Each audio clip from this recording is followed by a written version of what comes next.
Labdien!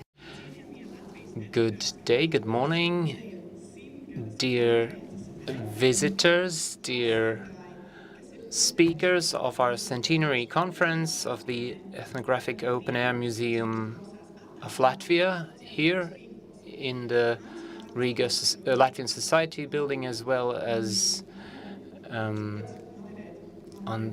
the internet. My name is Rozīt Katrīna Pona. I will be the presenter of our first part of the conference, and our first speaker is the State Secretary of the Ministry of Culture of the Republic of Latvia, Dats Vilsone. Labrīt. Good morning, dear staff of the Open Air Museum, dear Director Zanda Ķergalve, our international guests, Hilda Schoof, and ICOM representative Aleka Černelić-Groše from Slovenia. This is a special occasion, a special day when the museum staff traditionally meet. And this day started 100 years ago when the monument direction took this important decision that this museum has to exist, has to be established. I think that it's important to meet in such gatherings and conferences because these formats allow for taking important decisions that have impact on our life. As we know, the museum, these are items, exhibits, these are stories that accompany them. But please do believe the most important thing in museum's work is the staff, people that take care of these items, exhibits, who tell stories and involve the public. I would like to praise Mārtiņš Kuplais, who traditionally in such conferences tells about the monuments of the Ethnographical Open Air Museum.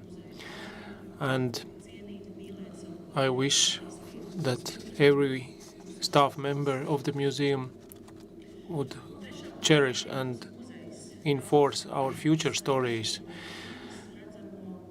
This museum came into being as the collection of days of yore.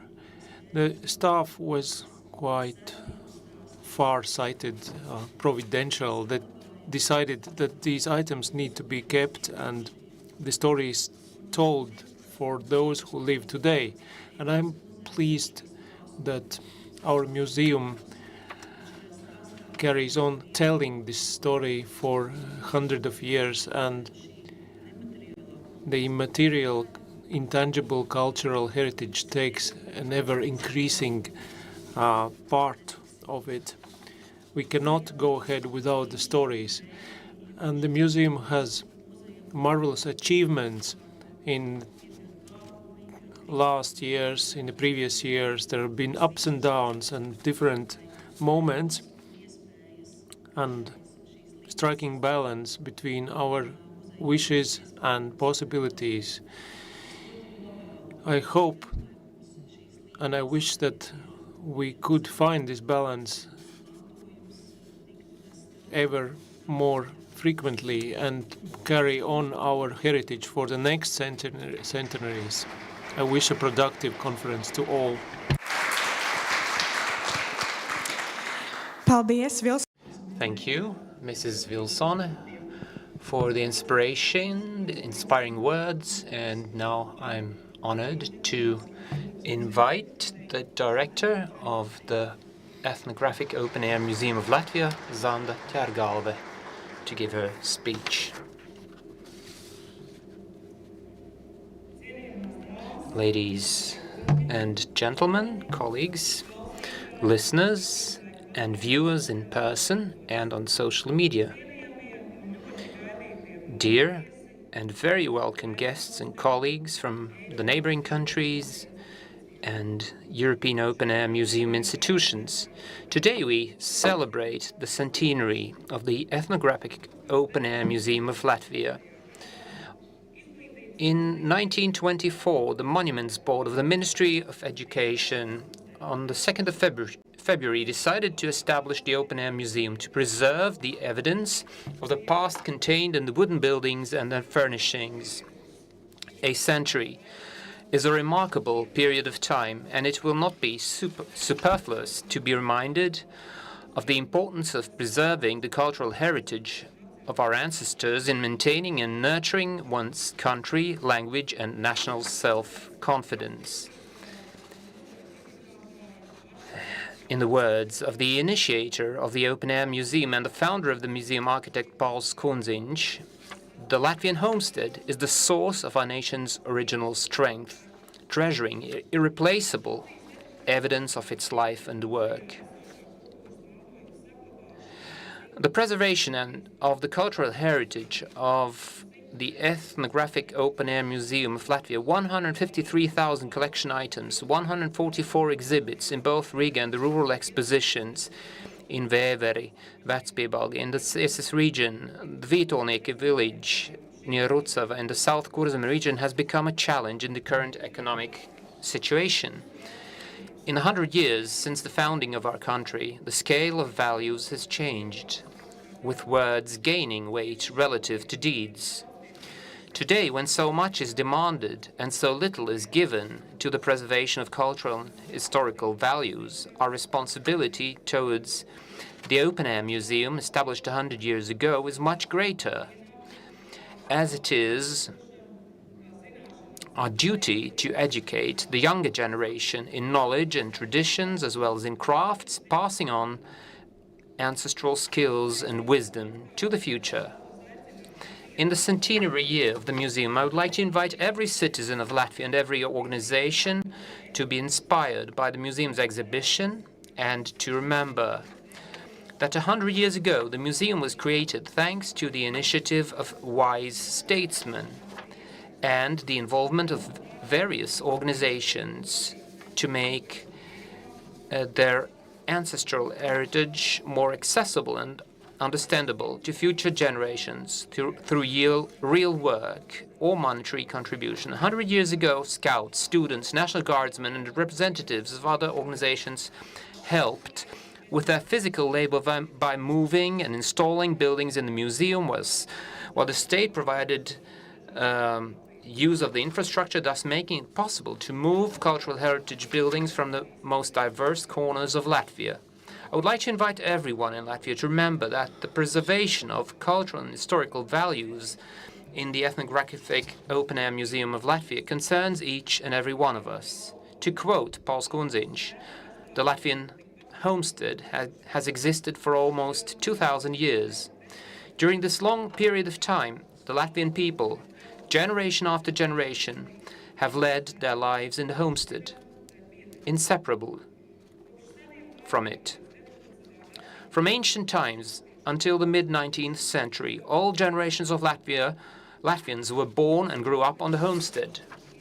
The preservation of cultural heritage is the basis for the sustainable development of a nation-state, and just as the Latvian Song and Dance Festival is an inseparable value of the Latvian state, the Latvian Ethnographic Open-Air Museum's exhibition of folk building monuments from the 17th to the beginning of the 20th century is an inseparable part of the knowledge and essential cultural heritage of our people's understanding of who we are and how our national identity has been formed.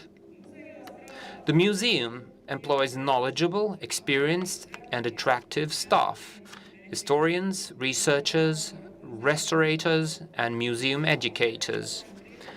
The Ethnographic Open-Air Museum of Latvia can be proud of its strong and courageous team, which is determined not to stop at what it has achieved. The staff of the Ethnographic Museum has set goals that are appropriate for the turn of the century, including the continuity of the process of restoration of the existing exhibit buildings, supplementing the exhibition with the creation of a farmstead characteristic of Silonia, as well as the renewal of the infrastructure and the construction of new open collection building.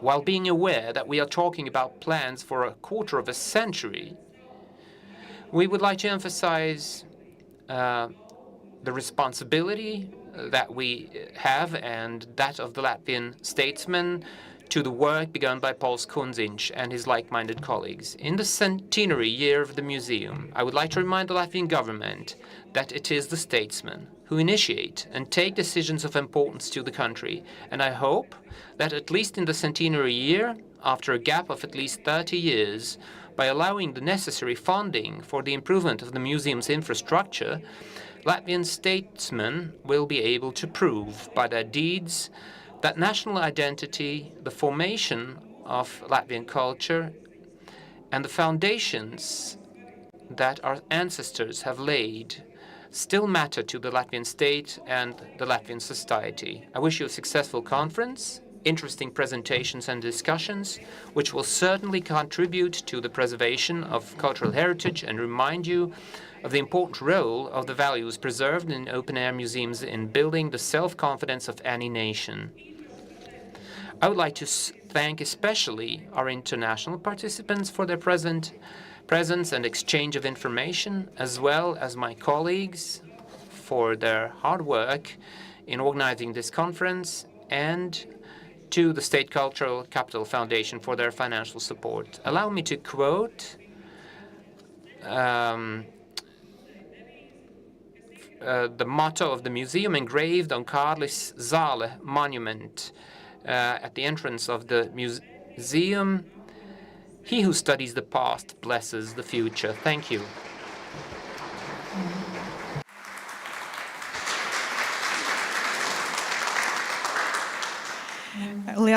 Many thanks to the director of the Open Air Museum, Zanda Ķergalve, opening this centennial conference, and I would like to introduce you to our agenda. Today we have the first session that will have 5 papers. After each paper, each presentation, the ones who are here at this room can ask questions by raising their hands, and then someone from my colleagues will come and you will be able to ask your question in a mic so that the people online can hear what you ask, and those who are following it on the social media can write their questions on Facebook or YouTube. So let's start. The first speaker. I'm really honored to give the floor to the assistant director of and the main collection keeper, Mārtiņš Kuplais. Museum 100. Facts, opinions, reflections. Please, the floor is yours. Labdien! Welcome to this conference. The national romanticism is a difficult matter, and owing to its ideas, the Nordic countries created open-air museums. And this idea was introduced in 1896 at an exhibition organized by the Latvian Society, the building of which we are situated here now.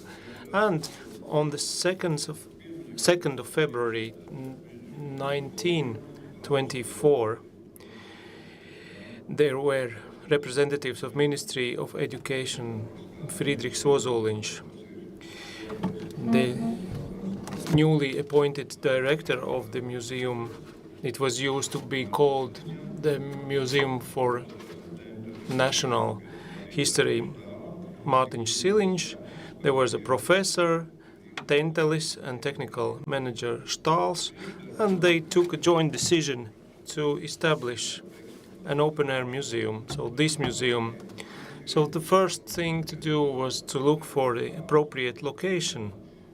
Initially, very remote places were offered, such as Krīveri Parks, Stukmaņi Manor, or others. And finally, in 1927, they found a plot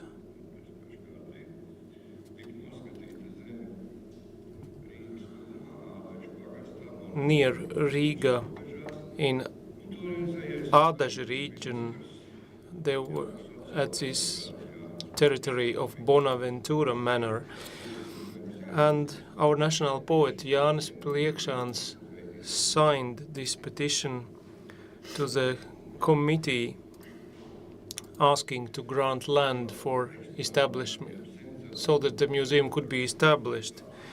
So these items to be put on show were found by experts, by students. That's another story. But the first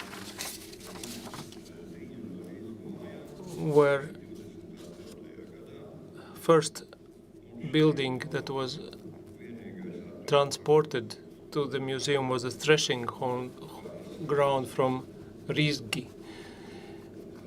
So let's go back. This is the place where it was taken from. So it means that these rural farmsteads have been ruined. So Rīzgi barn is now at our museum. At a dry pine wood, and initially the trees were very low, but now everything has changed. So in 1934 the museum was officially inaugurated. There were the authentic buildings, barns and threshing houses, also a bathhouse from Latgale that was later moved to another location. In 1932, let's look at the image. This illustrates the idea of Pauls Kundziņš that the open air museum wishes to bring together the cultural products of our people in the relationship and organic union in which they were created in the past times, showing the surroundings and interior and also the accessories. So this was just stated before in a very high-flown style, but Kundziņš reformulated it in a very simple and accessible way in Latvian. So this is a plan of Vidzeme homestead. We have to add that the museum has been in constant development for 100 years, and this Vidzeme homestead buildings were the first ones that were brought to the museum, and we can say that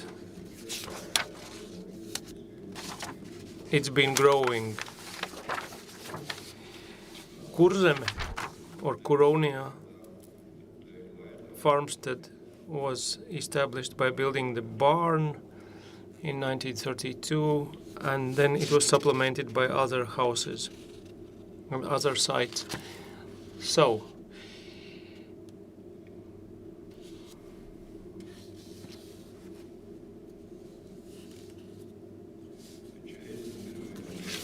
until 1941, or by 1941, the Valmiera residential roundhouse was brought to the museum. Also Usma and Borne churches with wonderful interiors, 66-meter long inn that was called Priedes, a meeting house of the Brethren congregation, and the installation of warehouse from the port of Liepāja. They had fences, gates, groves were planted. Such sight cannot be seen today. Everything was constructed on a dune, and now it's been overgrown by forests. So the basis of the exhibition of the show was created with 4 homesteads of 4 regions. So there was a total of 50 sites.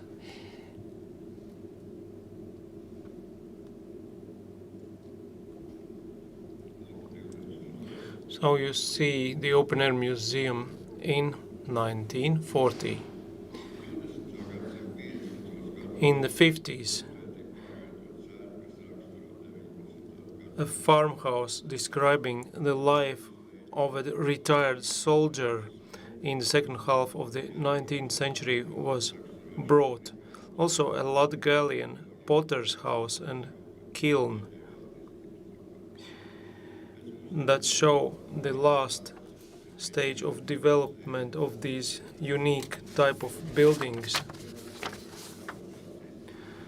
After the adoption of the master plan of 1964, there were more buildings brought to the museum. From Ādaži parish, Piebalga weaver's house with a spacious family room workshop, wheel workers farm, potter's workshop from Leisestiems, a Dutch type windmill, a Catholic church. Also the Latgalian homestead was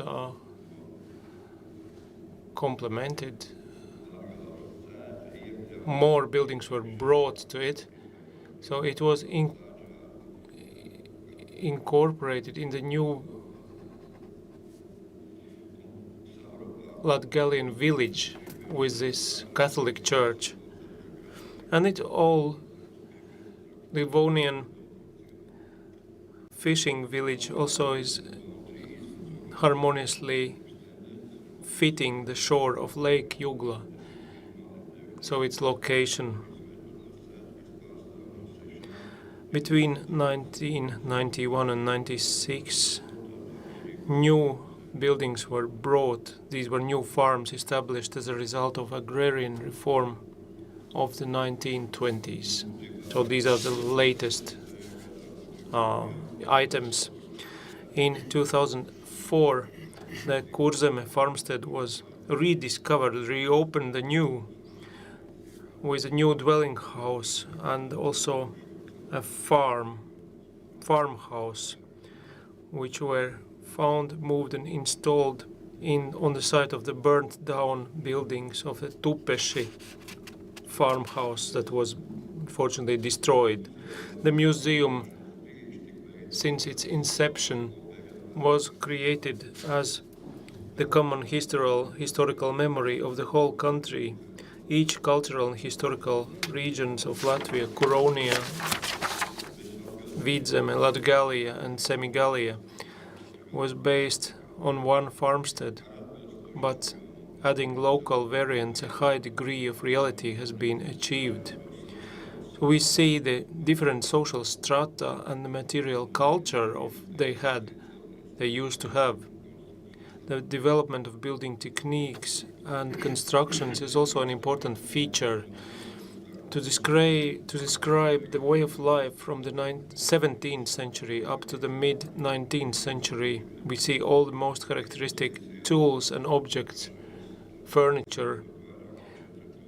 We have more or less 4,000 authentic objects in the traditional layout appropriate to the period, and only textiles, blankets, curtains, and some wooden and clay objects have been replaced by copies, so that we can preserve the original objects. The open-air museum is also a kind of testing ground for the durability of wooden buildings and parts of buildings. The old buildings are exposed to the environment where the weather is supplemented by other natural enemies of wood. We are aware of the conditionality of the open-air museum exposition in relation to the rural environment and landscape. Since the end of the 1970s, the museum has taken possession of 6 former farms with 15 preserved 19th to 20th century buildings from Vecpiebalga parish, and their condition at the moment of their acquisition required a lot of investment and knowledge.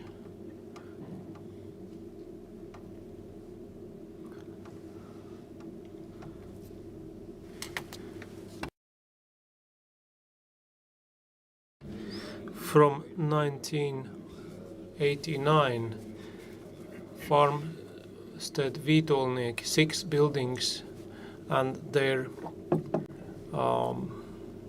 fittings from Rucavas parish, Pape village, and the last one, the inceptor and originator of the museum was Pauls Kundziņš. The architect was Tilmanis. Important role where had Jānis Jaunzems and others, as Jānis Jaunzems was the director and the manager of the museum until the end of 44. The director from 32 to the 40s also played important role. After war, the structure changed and the existence of the museum was really depended on its director and the skills of the staff. The political situation also played an important role.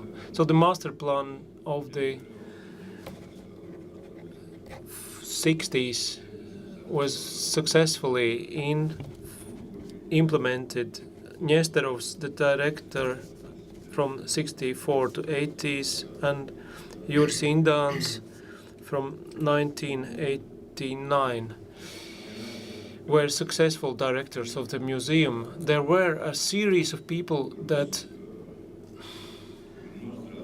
have worked for the museum for decades, and owing to their work, we can say that each object has a story to tell. There was a person who found it. It was a fisherman's house or threshing house. No matter, these were workers of the museum who worked to the best of their conscience. Thank you for your attention. Paldies. Thank you to Mārtiņš Kuplais for a rich retrospection to the museum's past, and I would like to invite you to ask questions. If you have any, please raise your hand. One of my colleagues will walk up to you with the mic. Mārtiņš, I invite you up to the floor here. And now, please, your questions.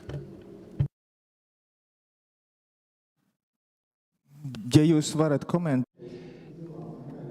Could you comment, please, on windmills in Latvia? What is the situation? Is there an inventory? I have seen some of them, but do we have any experts' views on that? Quite simply, the open-air museum has 4 windmills that are built around a pillar. The Dutch type that you saw, also another type that is a kind of mixture of 2 traditional types. In 2024, there were small mills, so that installed so that someone would not have to operate them by hand. In Vecpiebalga parish Vēveri, we have the static windmill. We can see windmill in Ventspils museum, also the Selonian farmstead in Jēkabpils, and Gailīši parish. I forgot what it was. I forgot its name, but it was in Preļi region, so in east of Latvia. Vāves windmills still exist, and there are few more, but this is like a topic apart, and there's been a wealth of material collected on that, and you can come to our museum and look at it. Thank you. We have another question, please. Many thanks to your introduction, and maybe there is a new object that you have found and think about bringing it to the museum. Not sure. So my colleague will speak about the development. His name is Zemgus Jātnieks. So what we've been planning, so we try to establish the missing Augstzeme farmstead. One of the preconditions for developing this museum is that it's not a collection of ruined buildings, but a scientifically planned show or exposition. Thank you. Thank you. Do we have more questions? It doesn't seem to be the case. So many thanks to our speaker, the assistant director and the keeper of the main collection, Mārtiņš Kuplais.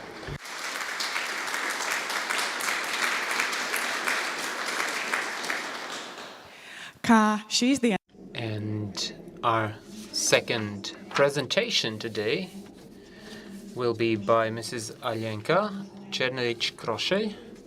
Alenka is a representative of the International Council of Museums. She's the director for the Southeastern European region of this International Council. She has studied anthropology and other subjects and worked in different institutions, worked on European Union projects, in strategic development groups, boards, organizations, and associations that focus on cultural heritage and development.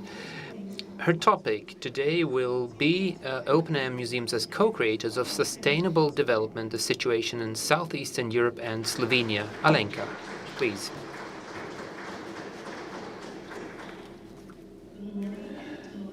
Thank you for inviting me.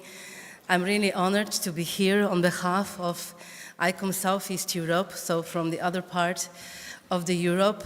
I'm really thankful for my colleagues, especially the director Zanda, and thank you for a great afternoon that we had yesterday at this excellent museum. And of course, it's really, as I said, a pleasure to be here and to present some thoughts about the museum work in 21st century, also in connection to situation in our region and some part also in our Slovenia. Maybe you know our country, we are small, 2 million inhabitants like Latvia, so a lot of similarities, a lot of things that we can combine. And again, thank you and congratulations. It's a century. Congratulations to you, and I hope that this museum will last for thousands of years. Yes, it's okay. Yeah, we do that. Okay.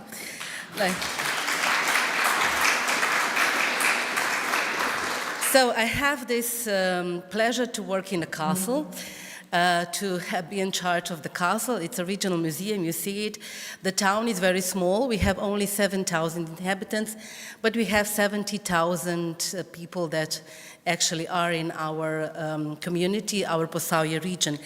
So we try to do our work with this statement.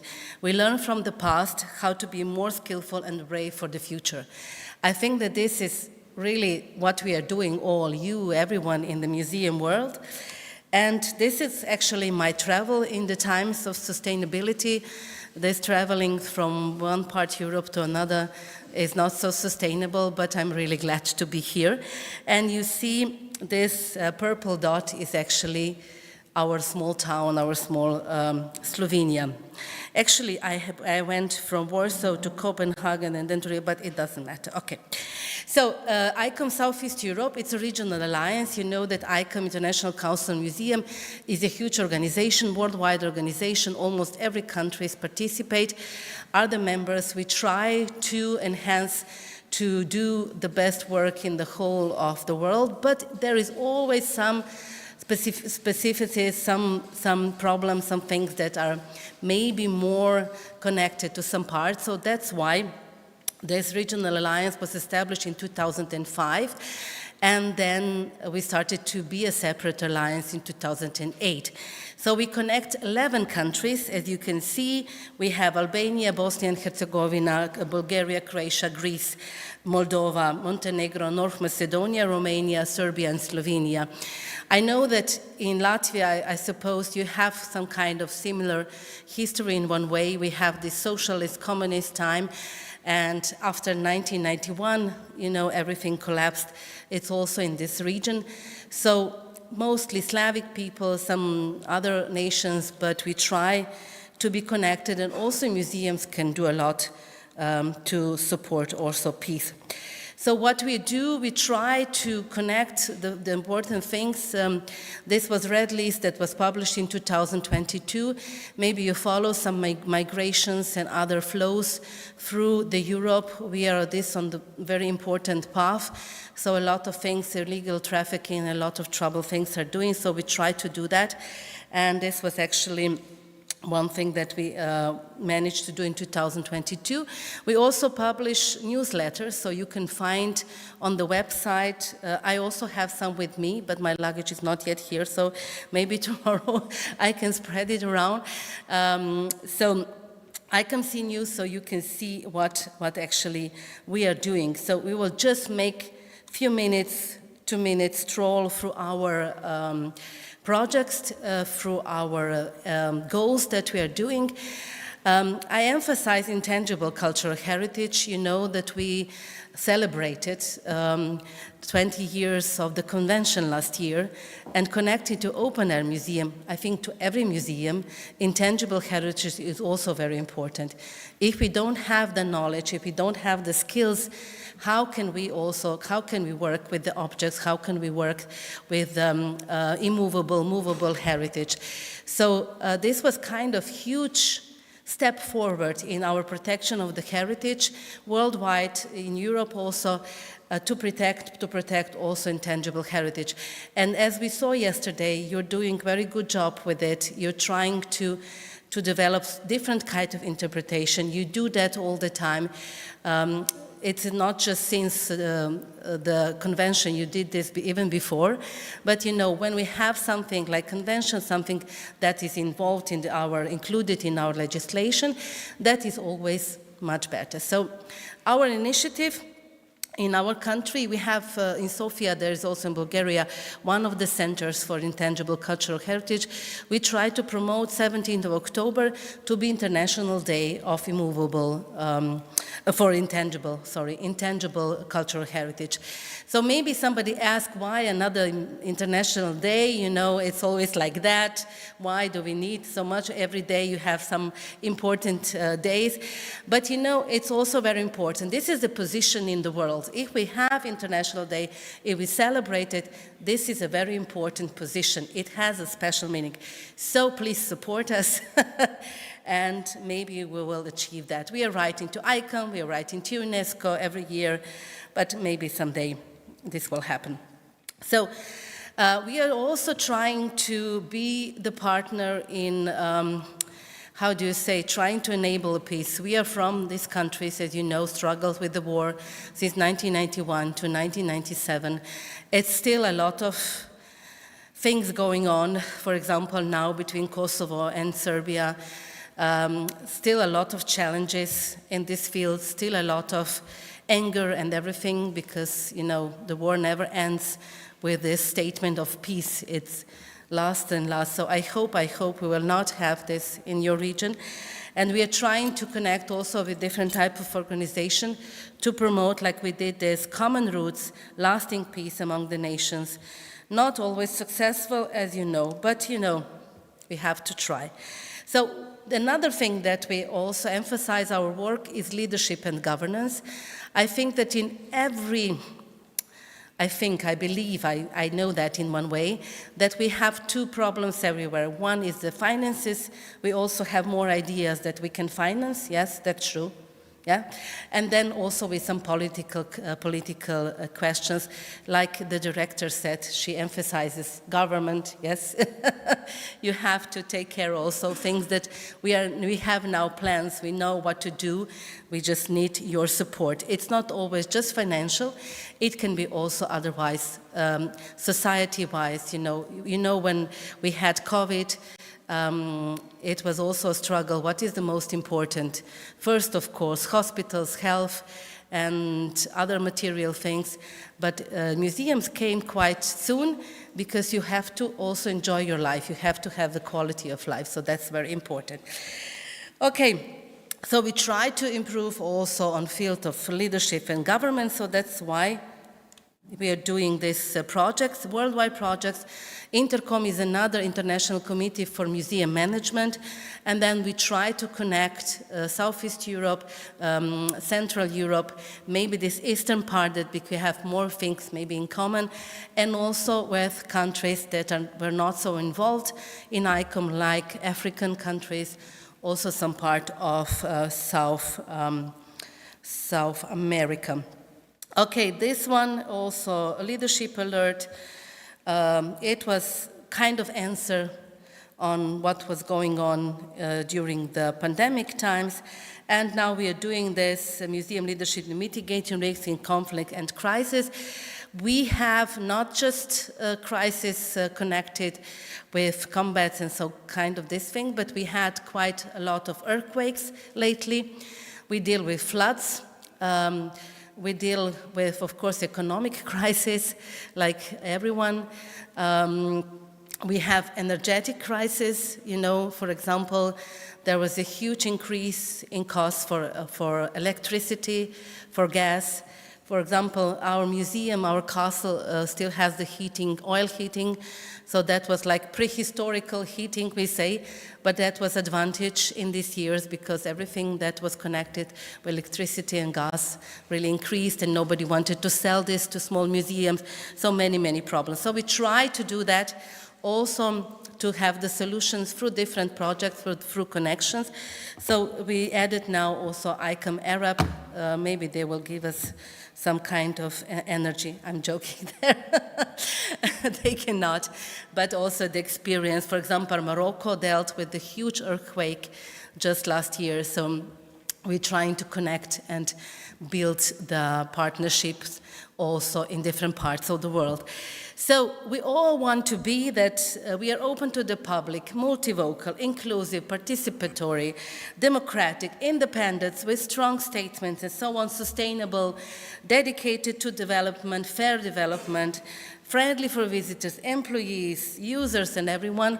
So this is a huge job for us.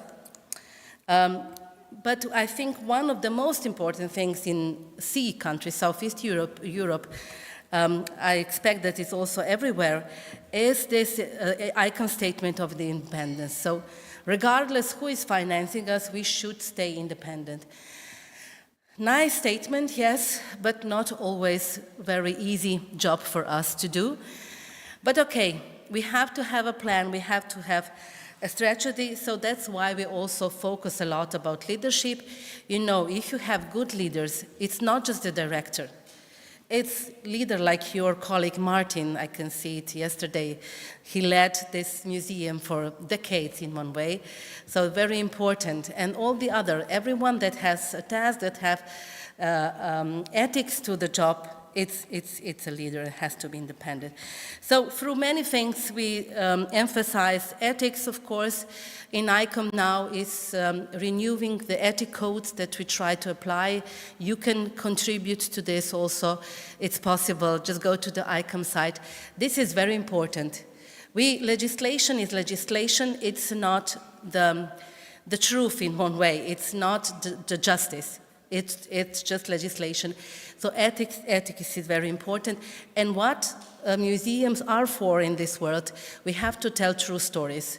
We always struggle with that. Somebody says, oh, museums so dull, no, not enough entertainment. But we have to emphasize true stories. We have to be strong in that, because we research, we know, we have the knowledge, not the whole knowledge in the world, but actually we are doing our best to get as much information as we can. So professionalism, financial stability, flexibility, and everything that is very important. So the most important things in museum world now, I think, is also how can we strengthen the position in sustainable development. We have a saying that the buildings that are the most sustainable are already built. We have to renovate it. This is something quite difficult everywhere, but in maybe many years ago, they were not seen like that, but now we can emphasize what we already done, what we are already doing, and in our sea countries, with all the local development, regional development, we try to emphasize our role, because sometimes this different type of development organization don't really see the importance of what we are doing. So in our case, in sea countries, we also have to give a lot of political effort to be involved. Everybody wants to have this type. It's a beehive panel, traditional from Slovenia. We are very into bees, and this is old ladies' mill. We were talking about mills. We have a special one in Slovenia. It's just mythological. You put the old lady in, and you do with the mill, whatever, and then the young lady is coming out of it, That's a great story, yeah? We would all like to have something like that. But, well, we cannot do this literally, but we can do a lot of things to improve our position. One of the most important things now in the world actually is Agenda 2030. We are all trying to do something for these simple goals. They are quite simple. Museums can contribute to each and one of them. It's 2030. We are now 2024. We have many, many other agendas now in Europe. But okay, I think that we all have to be positive. We have to do whatever we can, and I think that we can do a lot. So what we also try to do in ICOM is, we adopted a new museum definition. It was a huge struggle. It was quite interesting thing to follow. From Kyoto in 2019 to Prague 2022. In 2019, we had the huge discussion, 6 hours of discussion. Now, then it was not adopted. It was not even voted. So also ICOM as a huge organization has some political issues and problems. But then through many, many stages of democratic and contribution part, we adopted this definition. I think from my point of view, it's usable. That's the most important thing for definitions, that you can use it, that you can promote what you're doing, present what you're doing to the other world. It's not so much, for me, it's not so much important for us. It's more important that we can show what we are for, what we are trying to do to our communities. So I think that open-air museums actually serve the society all the time. And this diversity and sustainability is also one of the most important issues. And I don't know how you followed it, but this word, enjoyment, that was the most problematic word. We talked about that a lot. Because museums are not just to enjoy, yes? We have Holocaust museums, we have war museums. But then On the other hand, enjoyment is not just that you have good time, that you spend good time. It's just that you can, that it's affordable to you, that you can enjoy, you can come there, you can get the knowledge. So from my point of view, I'm happy that that it stayed in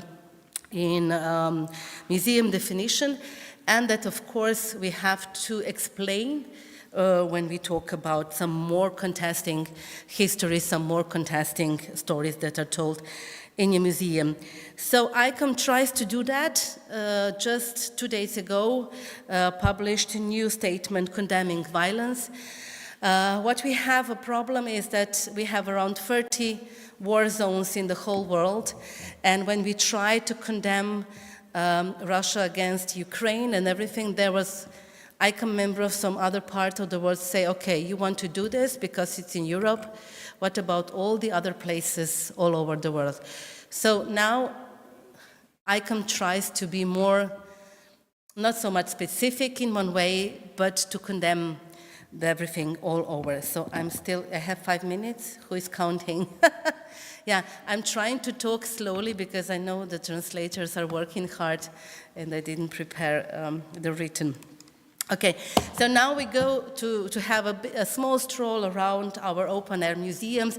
This is also an area with many open-air museums established since earliest. The oldest one in our region is actually in Romania, Astra Museum Sibiu, a very famous museum, very large one. They are also very involved in many communities, European organizations, and they actually started this very early. Romania also has a lot of other smaller and bigger museums, and the next one, I did this chronologically, and only I'm showing the biggest one in our region. So we have salt flats in Montenegro, very important, also part since 1930.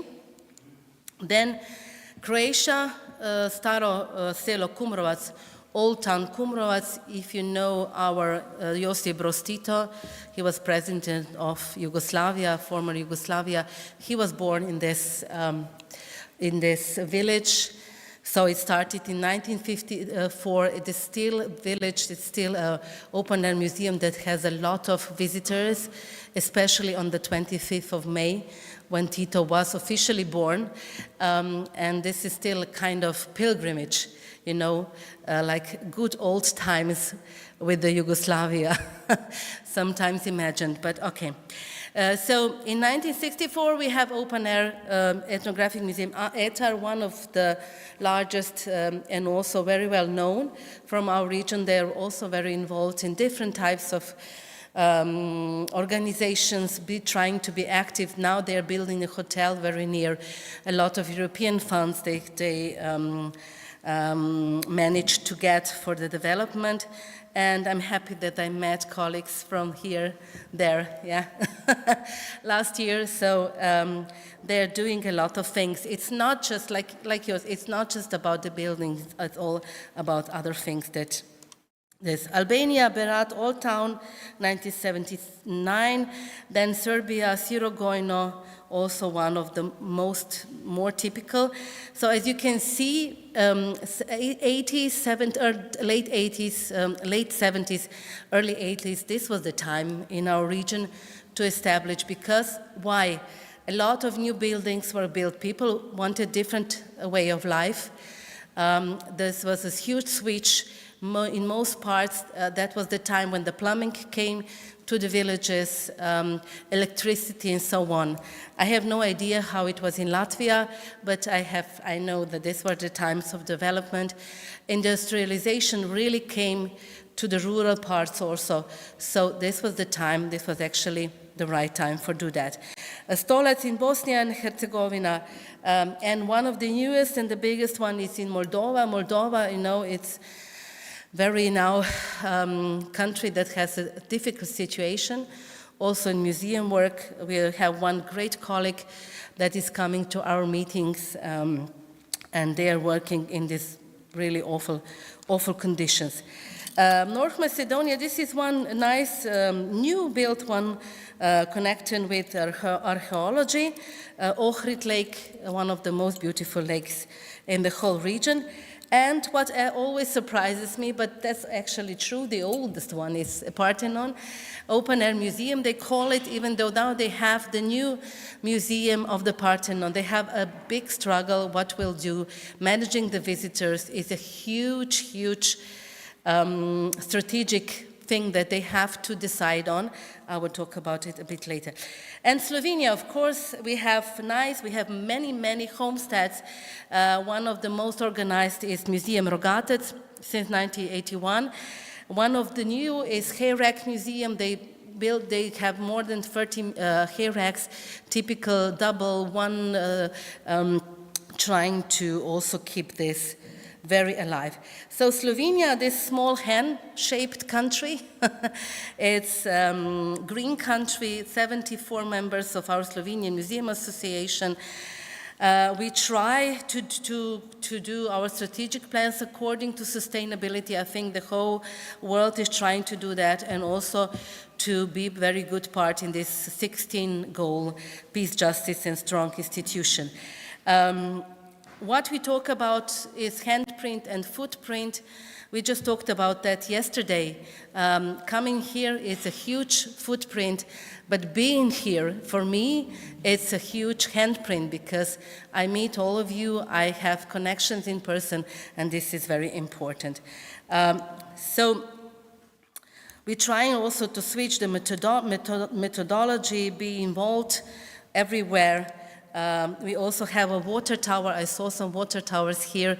It's a huge opportunity also to promote water. Water is one of the most important stories, and we have water museums, a global network also, and we are part of it. So for my museum that is in the castle, we also have two cooperations in situ. It's not open-air museum. It's something that we will surely add to what we are doing, like units in situ. One is small, very small village with a huge heart of people that went out of this village like to come back. We have there an old house, an old school, doing the community exhibition, doing the exhibition of the objects that they want to present to the others that come to their village. So not to take things from the village and put it in the museum, but to leave it there, to be the carers, the professional carers of that, but also to give them the space and the opportunity to decide. They will decide, they are deciding. And one maybe more open air, typical in one way, is a homestead. This science is CLD projects, European projects, that actually support it. It's not so much money as there is a lot of logos, but cooperation is nice because we have municipality, we have civil association, we have local community government. This is the smaller one. We have one business that deals with people with different types of imperatives. So this is vulnerable groups, school, touristic society. So this is very important. This is a huge, huge story that we are trying to do together. And also we have a nice digital since COVID. We say forward to the past. In 2020 it was like, oh, what kind of slogan, oh, not so nice. But now it's really true, because if we want to be sustainable, if we want to keep this society, if we want to keep the life in the earth, we have to go a bit to the past. We have to do something that the knowledge and skills from the past are even much more important. So, and we don't want to have snow only in the snowballs like we usually now have everywhere. Okay, thank you very much. This is some thoughts about our work and what we are trying to do and about our museums. I again congratulate you. Thank you for inviting me, and enjoy the whole day. Thank you very much.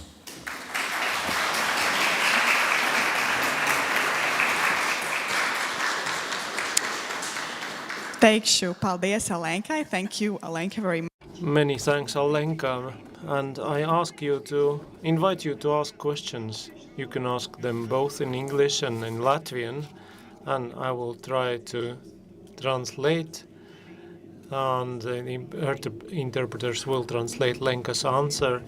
So please use this opportunity. Labi, kamēr jūs vēl domājat, es izmantošu. While you are thinking, I will ask a question. May I? So, Alenka. Ask you some questions. And my first question is, at the beginning of your presentation, you mentioned that there are some connections between these two regions. Because on the first hand, we could say, well, it's pretty different from the nature itself, and also nature inspires the open-air museums very much. And I would like to ask you what kind of similarities and lessons that we can learn from each other, maybe you see from the first glance, so to say. Mm-hmm. Mm-hmm. Well, I think that we all have an excellent connection with the nature. And regarding open-air museums, like you saw, everything is connected with the natural elements. Wooden houses, for example, the way of life. We just saw the kitchen yesterday. We have the same. Equipment is quite the same. We have caskets that are painted really similar. So the ornaments are very similar. I could not go into that.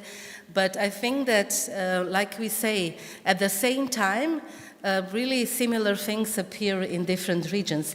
And we can see that. Of course, the weather, the day is different, but we have many similarities.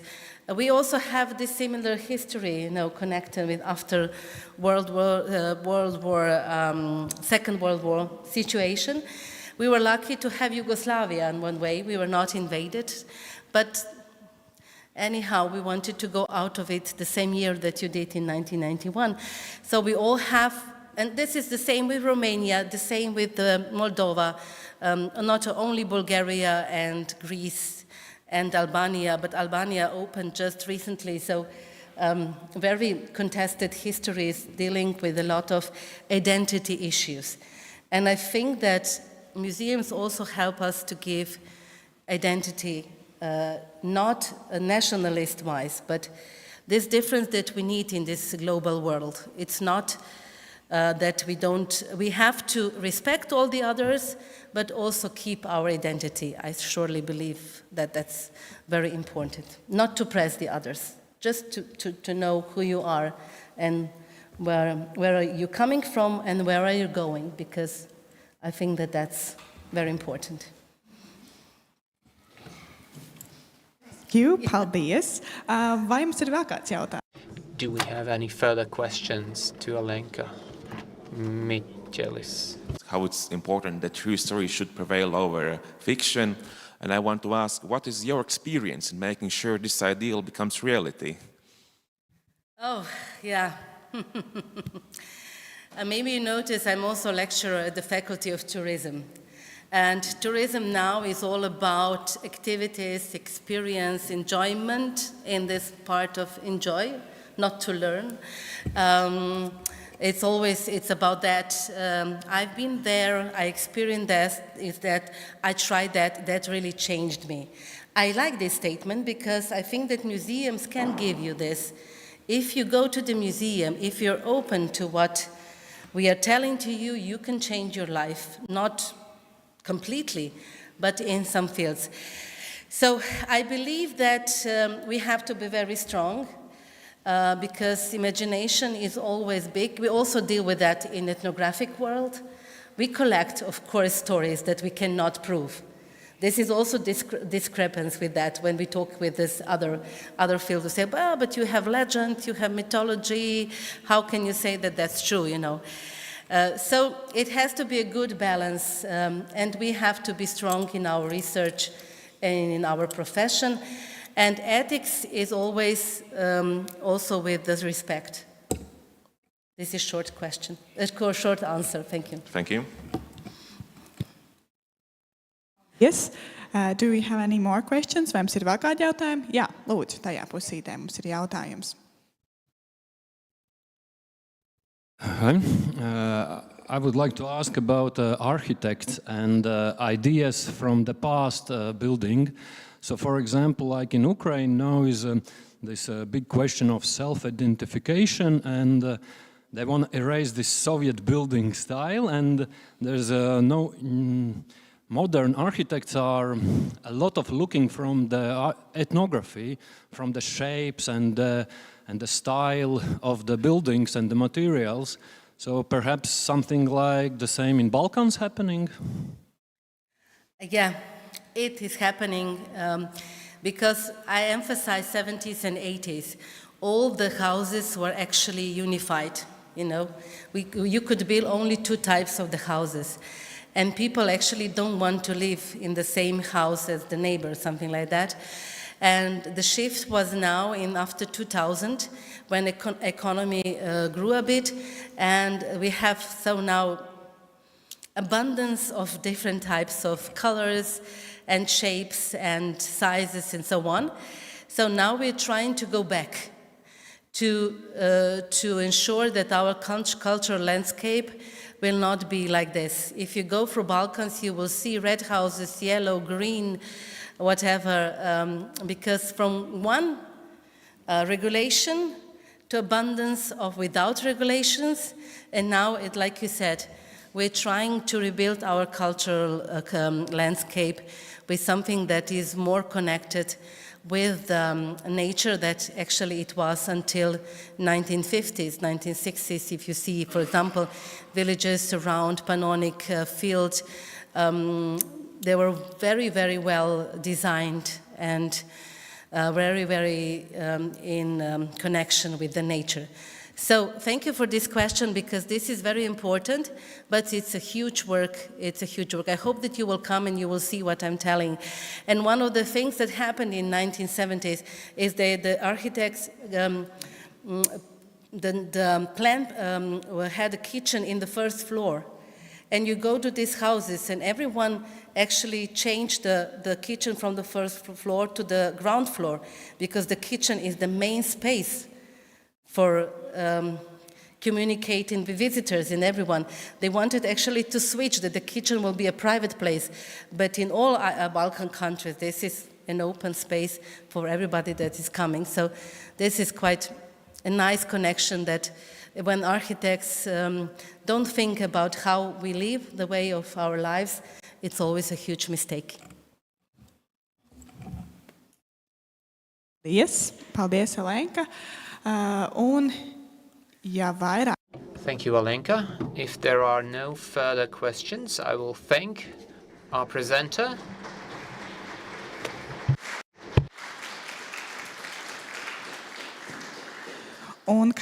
And our next speaker will be the president of the Association of European Open Air Museums, the director of the Bokraik Museum, Hilde Skufs. She has studied Germanic languages, ethnology, and has history in the Flanders Culture Museum Support Center, and she's working in national and international networks. And her topic will be Open-air museums in Europe in the 21st century, gatekeepers of the culture of the daily life. Hilde, the word is yours. The floor is yours.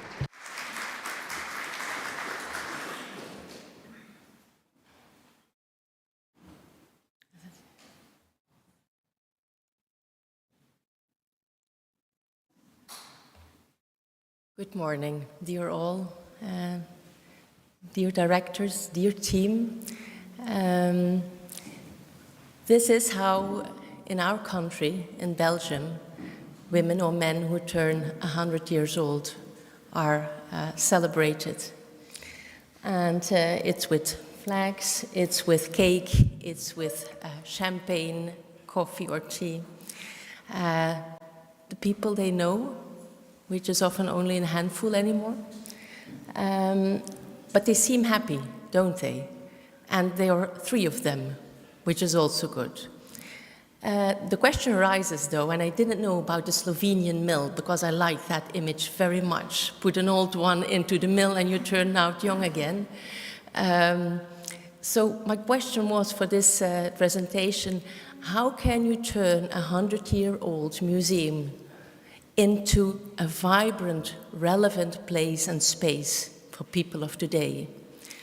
And that is the question, I think, and not only for open-air museums and for Brieftabas, but also for any other institution that has been in place for some time, that was created from a certain vision, and that is challenged by the times that are changing rapidly all over the world, and we are all witnessing that today, and these past years also.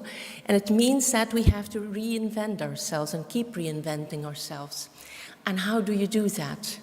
How do you turn these lovely ladies into a vibrant young one if you do not have a mill?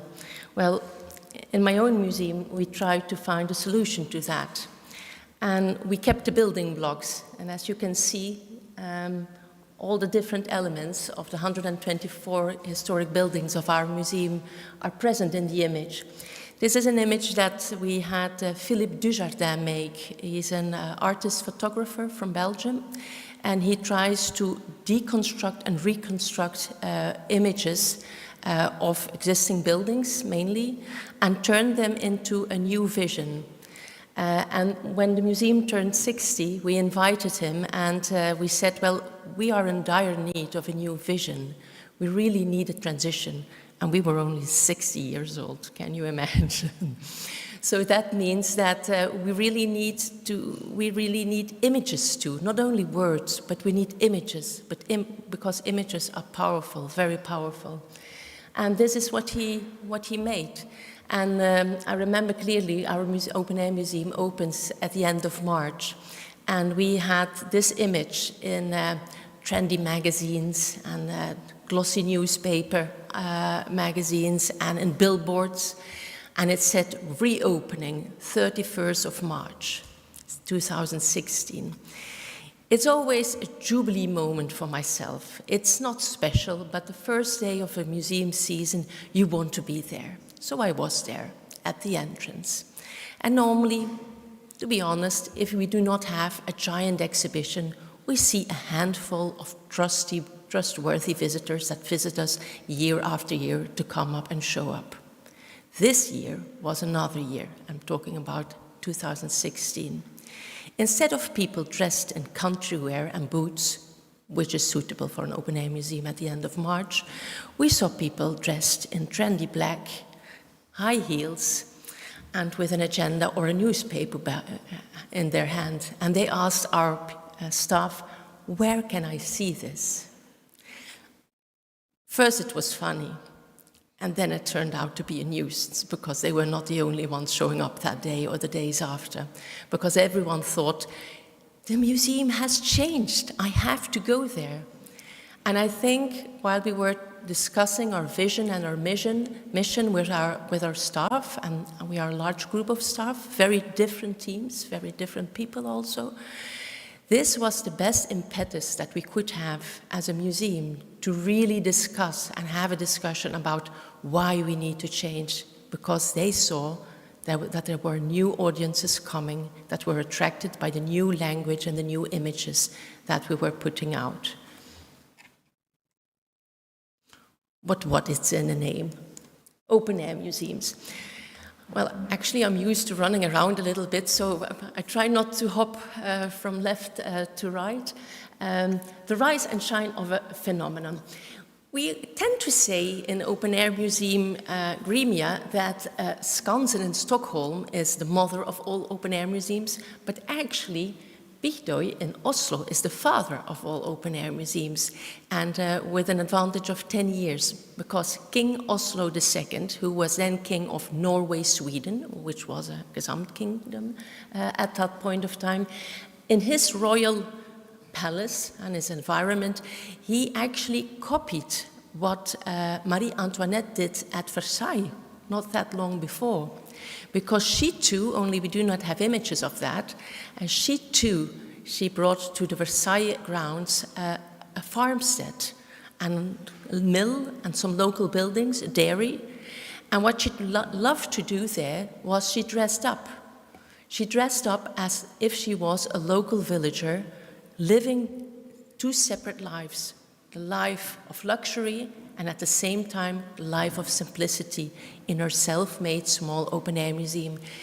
I do not know whether King Oscar II had a fascination for rural fashion, but in any way he brought 4 farmsteads and the staffagers from Gol to the royal grounds, where it remains until today and is part of the Norsk Folkemuseum.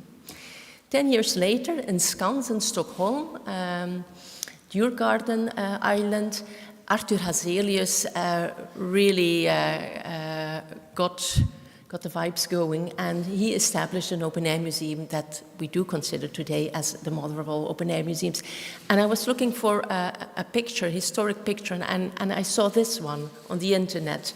It's from really 1901, I think. I cannot read it, 1901. And in that time, the open-air museum still housed a reconstructed housing of the Laps. Today, we would not do that anymore. But it shows us that while you can have a tremendous vision when you start your entrepreneurship, your museum, it has to change and it has to evolve over time because society does so too. And then, not long after, I think 31 years after, the Latvian Board of National Antiquities decided to establish a museum in free nature. And we all know what has come of that. And I think I visited the museum yesterday and I was really impressed. I think you are doing a wonderful job, and congratulate you wholeheartedly and all of the team, because I think the future is now. And you have made an important decision to have this conference, not just a giant party, but a conference for discussion and for reflection to mark the special moment in time.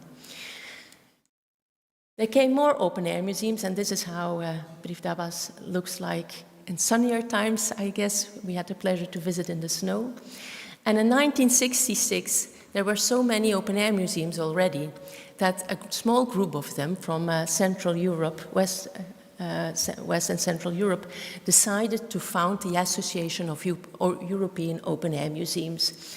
And to mark the transition from this is a schepenbank, this is a judicial system from the Middle Ages. It's a replica, it's placed in our museum.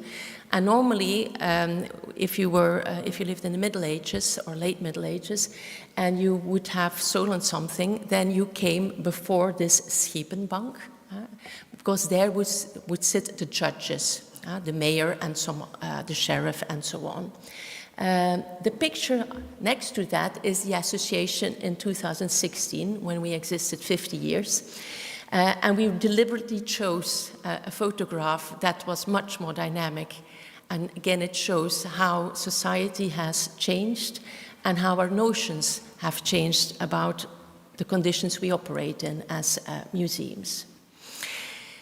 Open-air museums are not, or can be, archaeological open-air museums, but the open-air museums I'm talking about are especially cultural history open-air museums. And I think what we are doing today is sifting the future. And it's not only today. I think my colleague Mārtiņš from Brivdabas has done a wonderful job these past years. We have seen many buildings, but I've seen them from the inside, and I have to say that the material culture, but also the rituals, the small elements of daily life that are to be seen there are really, really well documented. And they give the idea not just of a house, but of a home. And that's something that we can relate to as a 21st century, of course. As open-air museums, and museums anyway, we have a bit of the function of a royal guard, a gatekeeper, a person who controls access to a category or status. So a gatekeeper, he or she decides what is in, but also who is in or out. This is Kerberos. He was the one, the dog with the 3 heads, I think. Yes, protecting the underground from unwanted visitors, trying to get back their loved ones from an imminent fate. And the gatekeeper is a figure that figures in many mythologies all over the world. And again, they grant or deny access. They decide who is in or who is out. And today, as an open-air museum or as a museum, we use this. It's from IKEA, by the way. I stole it from their website this morning. We have this sieve. We could also say a cookie cutter, but then we needed some more. We have a sieve, we have a lens through which we decide what we want to collect. And today, we use this sieve, and tomorrow it can be a totally different one. In 10 years, in 20 years, in 50 years, or even in 1,000 years that Alenka wished the museum to become. So it's very important that we are aware of the role that we are playing today. And if you are a gatekeeper, you're also at the same time something like a rent master. You are not only deciding on what is in the collection or out of the collection by decollecting, but you also have the responsibility to decide for the future generations on the conditions of those objects that you collect. You also have the responsibility to decide whether you only collect from past times that which is still to be found somewhere, or that you actively go out and seek and collect today's material culture. Choosing is winning, not only losing. If you define your thematic priorities as a museum, you define strategic and operational goals linked to those thematic priorities, and all of the functions, as described by the ICOM definition of museums, to collect, to preserve, to research, to program, to present, to communicate, to broker, which is a very important word in my museum, then I think that the Briefdabas Museum has an excellent future in view. What do I mean by the culture of daily life and define some thematic priorities? Culture of daily life is everything. The culture of daily life is me, standing here in this way, in this manner. It's you, sitting like this on chairs, not standing upright and doing some exercises. It's about translators being present. Thank you, by the way, for your translation. It's also about colleagues wearing costume, playing something before the centenary starts. It's about flags being present here. It's about this water bottle, this glass. So culture of daily life is everything, and we cannot collect everything because then we would be, well, in Dutch we say you don't have a face, you're not recognizable, you are blended. So if you define thematic priorities in what you're going to do, you will be able to make a difference. And I give some case examples. These are the 15 ambitions that we formulated in 2016 in Bokerik when we were 60 years old. Remember the picture of the stacked buildings. And my favorite is this one. Ambition number 10. And ambition number 10 reads in English, we choose to depart radically from the present and no longer from the past. What does that mean? 20 years ago in the museum, if we had a new exhibition to make, we would go into the past and we would say, what would be an exciting period to talk about in our exhibition? Something that we don't know anymore, something that has changed completely. Now we have another vision. We say, what is relevant? What's keeping our people busy? What do they want to know about? And then we have a look at the past and we see if we find in the past some slice of information on that. Is it that different? No, because you always work for the future. That's what you have in common, but you depart from what's keeping people today busy and what's relevant for society today. And I think that the restoration of this warehouse in the Briefdavmas Museum is a very good onset for what you want to do in terms of collecting. You have a wonderful collection, so that's a good start. I think if you define your priorities, what do we have? And I asked for some pictures from some porcelain, but more importantly, porcelain that you used to drink coffee from. And this is one of the images, thank you, Rizite, that I received from the museum. Am I right in that it is dated 1983, or is it from 1983? Okay. So that's the question for the museum. We saw the warehouse, we saw the coffins. We know that this is also part of the collection of the museum. We have seen the sieve. If I Google the best coffee houses in Riga, then these are the images and also the objects that I see. So my question, dear colleagues, is, will you also collect these coffee cups? Or maybe you want to collect the images of the coffee cups? Because all of the coffee cups is no longer possible, because you could collect them today in 2024 and then you can start again in 2025, because we are creating and using so much. And then the question is also in regards to sustainability, how sustainable is it to keep on collecting? So these are big questions. And if you define your priorities and your strategic goals, again, I keep coming back on that, it helps you to define what to collect and what not to collect, and to create some kind of a pathway in your thinking and in your collecting. Our colleagues from Den Gamlebu, they did a wonderful job, not on coffee, but on music. They had this exhibition in the old town in Aarhus, which is a place you must visit somewhere in the future too, if you haven't been there. And they did this exhibition on the local music festival. So in the exhibition, you see these pictures from 50, 60 years ago, because the festival doesn't exist anymore.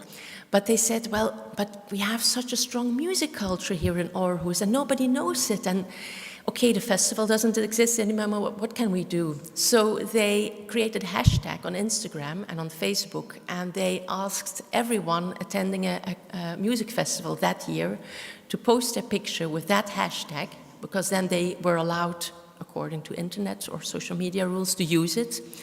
And they had thousands and thousands of images hashtagged with this hashtag, and they chose 500 out of them. And these 500 were shown in a continuous loop in the museum between the historic images as a current present-day addition to show that music culture in Aarhus is alive and kicking. And these 500 were not only shown in a loop in the presentation and the exhibition, they were also digitally collected and stored by the museum as a sign of material culture. So maybe you do not have to go out and visit all coffee houses, but you can ask some of them if you can use their pictures, or ask visitors to post with their hashtag. Because the beauty of this system is, of course, that you do not only see the coffee cup, I go one back, here we see them, photographed as museum standards describe it, and here we see real life, or a romanticized Instagram version of real life. But anyway, we see colors, we see the way in which the glass is used, we see other foods, we see sometimes part of the scenery, clothes, and so on. So we get not only information on the object, but we get also a lot of information on the material culture of today. Some other case examples. This is one from Bokrek. We had an exhibition, The World of Bruegel, which is also a long time ago. But the reason we did so was because our first director of the museum, he turned out, and it was kind of underground information because we really nobody knew it. He turned out to be a huge Bruegel fan, and he used the paintings of Peter Bruegel, and it is, by the way, the battle between Carnival and Lent. It's a magnificent painting if you know all of the meanings behind the different scenes. So, for example, this is the meager nun. She is associated with Lent, and here is, of course, Hans Wurst, who has eaten a lot, and he is partying Carnival. That's just one of the images. So, it turned out that our first director, Josef Wens, he was a fan of these paintings of Peter Bruegel. He used them as an IKEA catalog. He looked at these paintings and he said, what objects are in these paintings? Because I want to have them in my collection. And it turns out that the basis of our museum collection are these paintings. So what we did is we made together with scientists, but also some columnists, we made a booklet and we had the objects speak for themselves. That's one thing. But we also made a game through an RFID image in which some of the examples of which headwear can you use were used in a phygital, not a digital, but a phygital game. Another example is, I think, a beautiful one is Maihaugen. If this is their website, you have the rural area, the town, and residential area. But the residential area, they chose also to collect from the present, from the 1940s, 2001. In Gamleby, they have this museum where they decided that you can walk from 1874, I think, up until today, to our time, and they have an exhibition and all elements in place to show that. So if you walk to the museum, you do not only see historic buildings 150 or 120 years old, but also these kinds of images and buildings. And as to rituals, because it's not only about buildings, it's not only about exhibitions, it's also about creating memories together, sharing stories, sharing rituals. And we also already talked about identity today, and I think that's something that you are very good at, creating memories. We tried to make pirak yesterday. I'm not sure whether I pronounced it correctly, but I am convinced that none of us will ever forget it. And that's the strength of what we can do as museums, as open-air museums. We create memories and we tell stories. And we see here one of the events at the museum, I think it might be midsummer. In Skansen, it's very alive and kicking too. But you also have totally different possibilities, like the colleagues from Beamish. Their museum is 100% historic. They refuse to add any current day or any contemporary elements. And that is their right, because that is their vision and that is their priority. But nonetheless, they say, we want to be a welcoming place for all. Diversity, inclusion, and equal access are fundamental priorities for the museum. We want to be an inclusive space where everyone's stories and heritage can be experienced, respected, and valued, and an inclusive culture that encourages, supports, and celebrates the diversity of our staff, volunteers, and visitors. In other words, it's not because maybe your vision is, no, I want to stick to the past, because I think that's the strongest story from my museum, that you cannot be relevant in your rituals, in your program, in your communication.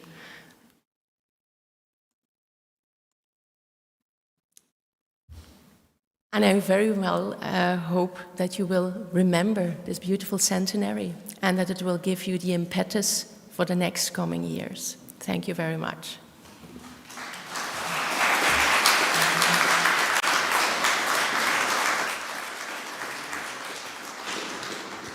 Paldies Hildei no Eiropas. Thank you, Hilde, from the Open Air Museum Association of Europe.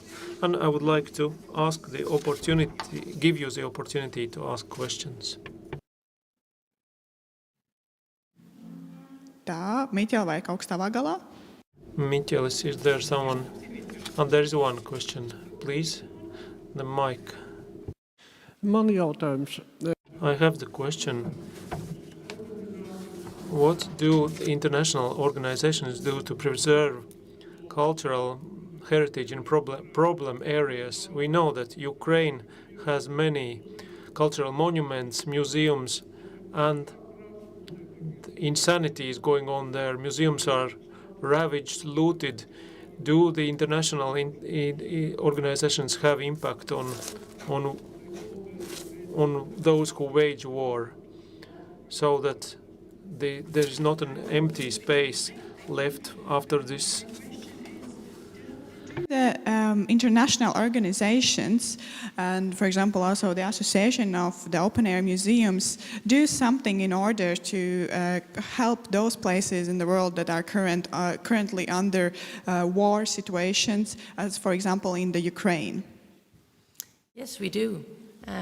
Only we do not communicate about it, because when the war started, we received news from the Ukraine from horrible situations, and we know many a colleague there, and I have some colleagues who know even better the colleagues living there,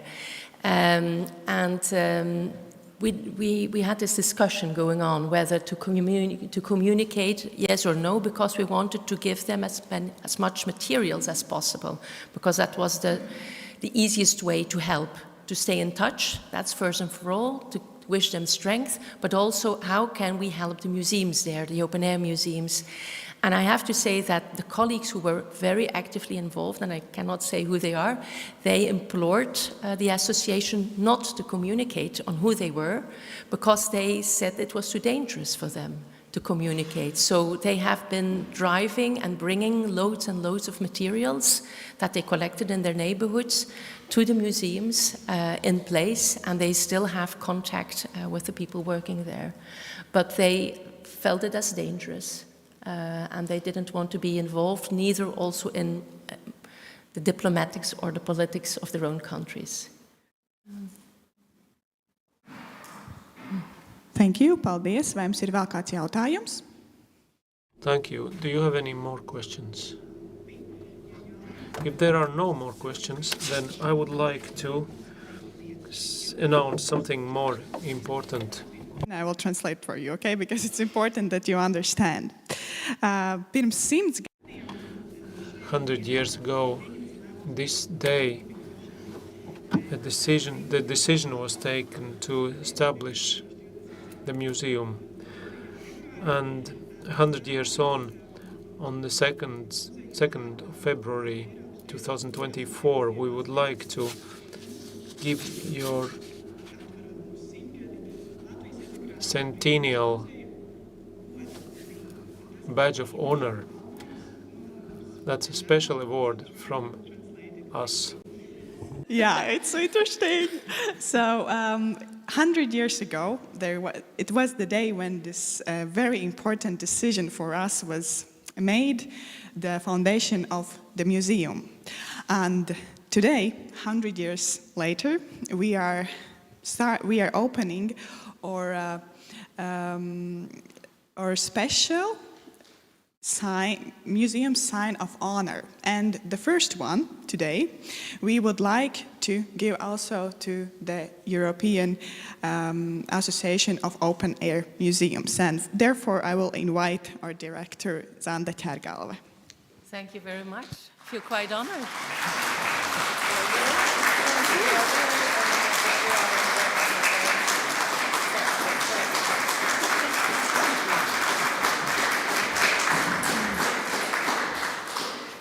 Talking about material culture and strategic goals, very strategic. Thank you, and all of good luck.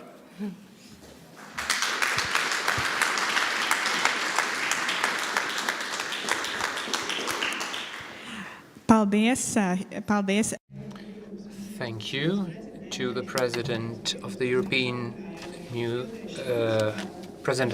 Association of Open Air Museums, Hilde Schroefs, and our next presenter will be Juris Dambis, who is a long-standing director of the Latvian Cultural Heritage Administration. He's an author of numerous conceptual documents in the area of the preservation of cultural heritage nationally and also internationally. His topic today will be the museum in the context of Latvian cultural heritage. Juris Dambis.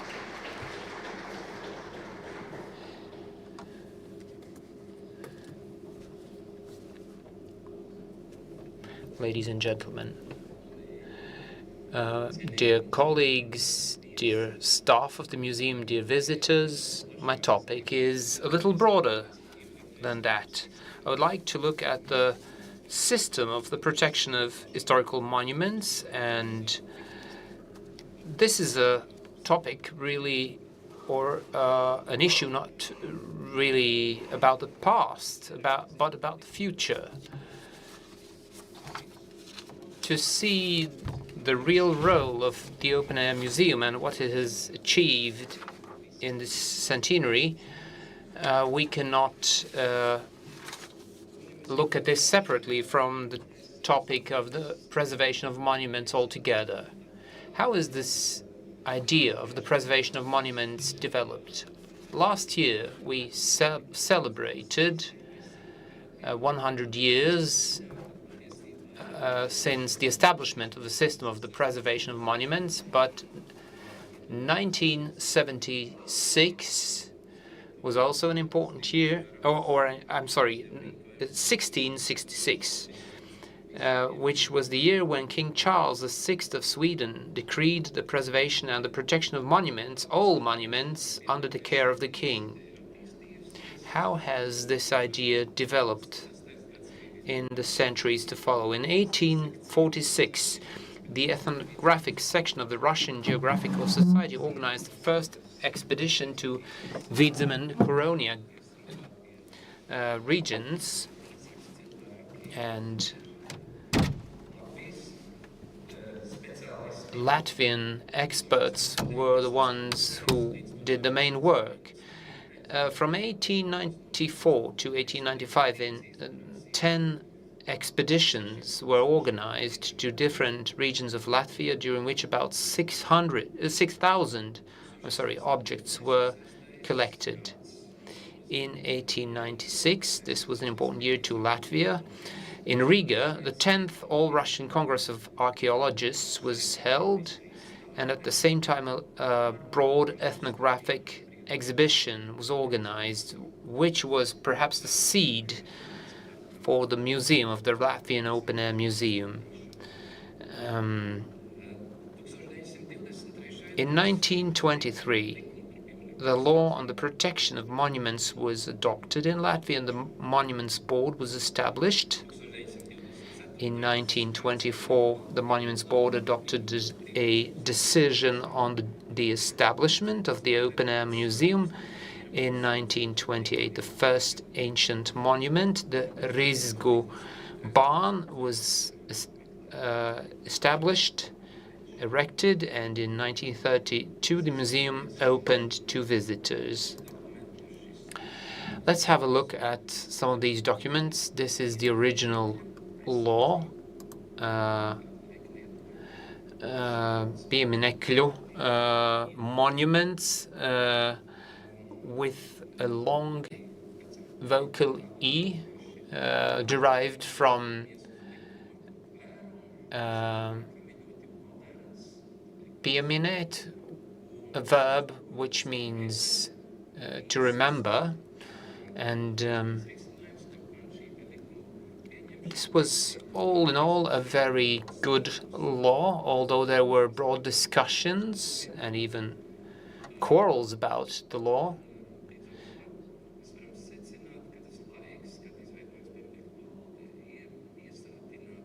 And this was a time, an era, where many new laws were adopted. And a few years on, the law was amended. Actually, we can learn from that, because in our days, we tend to think that a legal act has to be perfect from its inception, but that's not true. If something isn't working as it is intended to be, then it's only reasonable to amend a law like that. Non-governmental organizations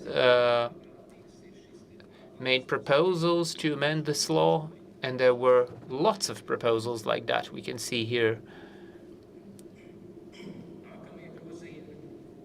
A very active civil society. Next amendments, 1928. Let's not get stuck in detail, but look at some of the explanations. We can see that the law on the protection of monuments has been proven to lack in certain aspects, and these drawbacks are to be repaired with these amendments. And the system of the protection of monuments is built similar to our day. We have a law, and then we have legal acts of a lower hierarchical force.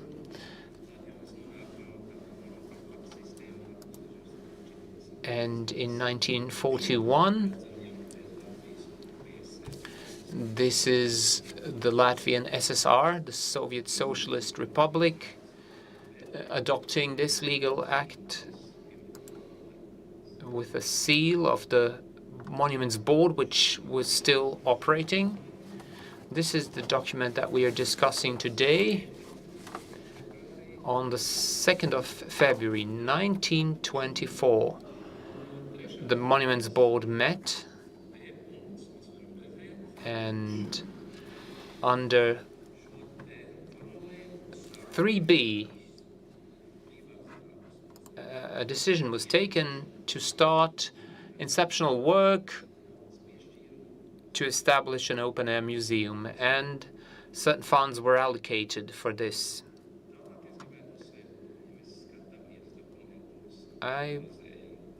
If we look at these documents and analyze them, then we can see that the open-air museum was established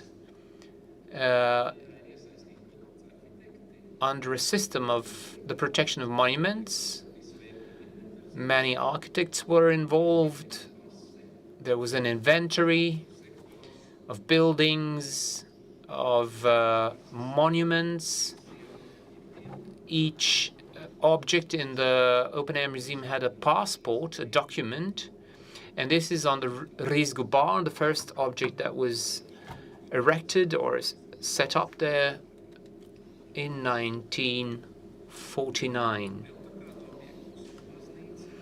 The Usma Church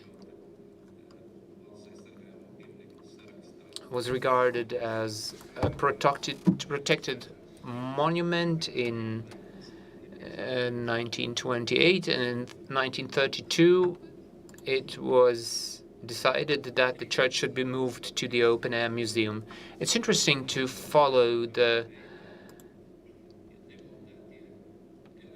exchange of letters on how these objects were then finally relocated to the museum.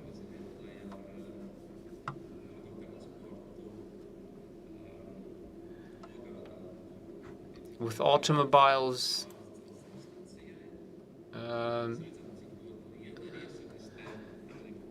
and trains, and the Monuments Board is very actively involved in these practical issues. And this is a letter to the director of the train station at Spāre. The church will be erected in the open-air museum, and the Monuments Board takes the liberty to say that the transportation by railway should be done free of charge. Someone had apparently questioned this, but this has, in very polite words, is being stressed that these relocation works should be done free of charge.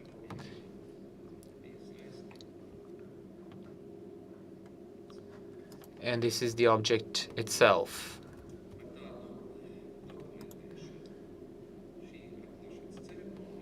This is the ceremony when the church was officially opened for the public at the Open Air Museum, and the gentlemen who were present, Reiters, Pauls Kundziņš, documentation matters greatly. The Soviet era. In 1940, the Museums and Monuments Protection Division of the People's Commissariat took over the functions of the Monuments Board. In 1948, the Council of Ministers of the Latvian SSR adopted a decision on improving the protection of cultural monuments and applied the USSR regulations on the protection of monuments to Latvia. In 1956, the Council of Ministers adopted the decision on the protection of memorial buildings. That was an important decision. And the Council of the Minister of Culture was lost his office.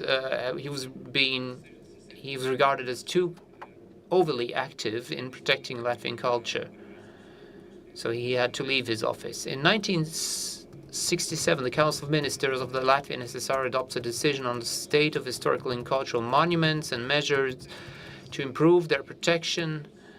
In 1977, a law is adopted on the protection of the use of historical and cultural monuments. In 1982, the decision is taken on, and very detailed regulations are adopted.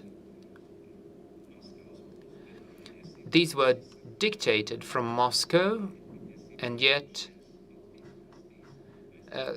or so it is sometimes thought, but they were really drawn up in the Baltic states. Then they traveled to Moscow and back from there to the Baltic states.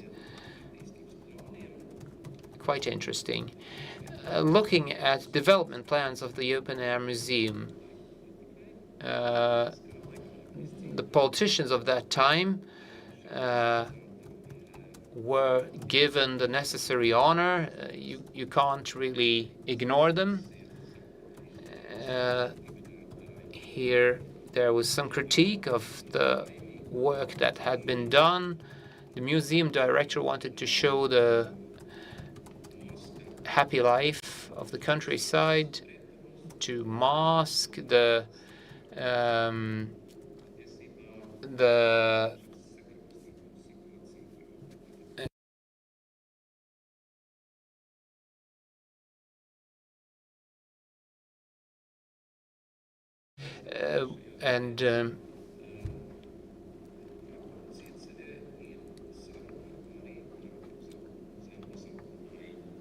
and there is also a discussion on changing the designation, the name of the museum. And the first variant, the 17th to 20th century Latvian Farmers' Life Museum, Latvian Culture Museum, or Latvian SSR National Construction Museum.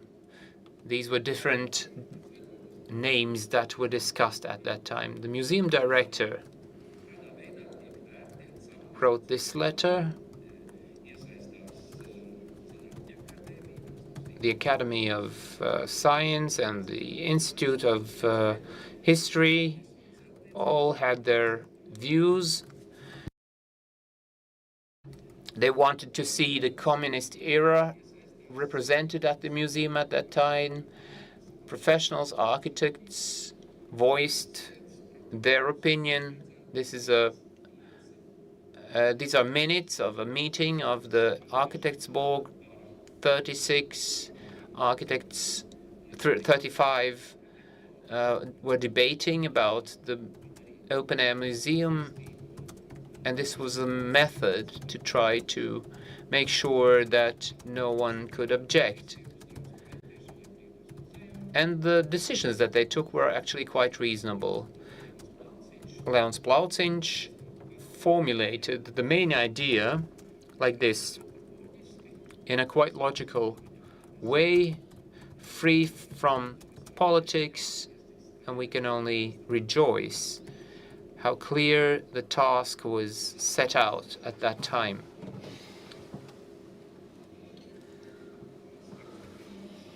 The plan was approved, and this is Pauls Kundziņš. We are grateful for his contribution to monuments preservation. He worked through the entire Soviet era, and he did a lot of things to protect our monuments and to actually, without the knowledge of politicians oftentimes. And this is a document that shows his attitude towards visitors from Moscow, a conference in Trakai in Lithuania, and we see what he commented on the Moscow visitors. The fat man who sat next to the other one who drank a lot of vodka, and the third man who, and so quite ironic words, and this is all documented and archived, and we can smile or laugh at these words, but that shows the attitudes that he had. And construction, building works were documented very well in this era. Students were involved as volunteers in the work, in the actual construction work, and this is the end result. With dozens or hundreds of volunteers from Latvia, this building was erected, and this is all well enough documented. After the re-establishment of the independent Latvian state, the Monuments Board was re-established, and also Latvia adopted a law on the protection of cultural monuments. In 1992, we were the forerunners, actually, in comparison to other post-Soviet countries. Then in 2005, the law on museums was adopted by the parliament, and in 2018, the parliament amended the law on the protection of cultural monuments, reorganized the system, and changed the name of the Monuments Board.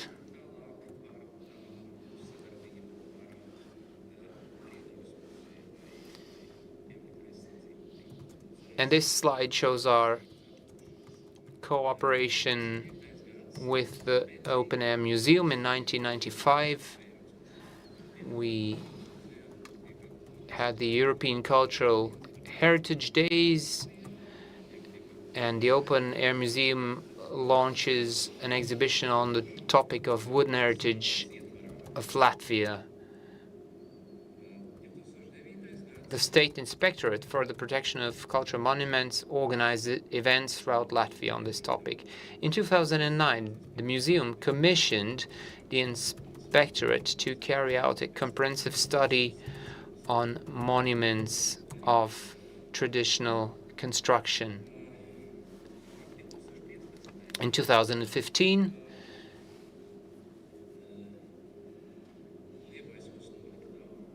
the Liepāja Port Warehouse building, a restoration project was drawn up based on documents found in the Open Air Museum.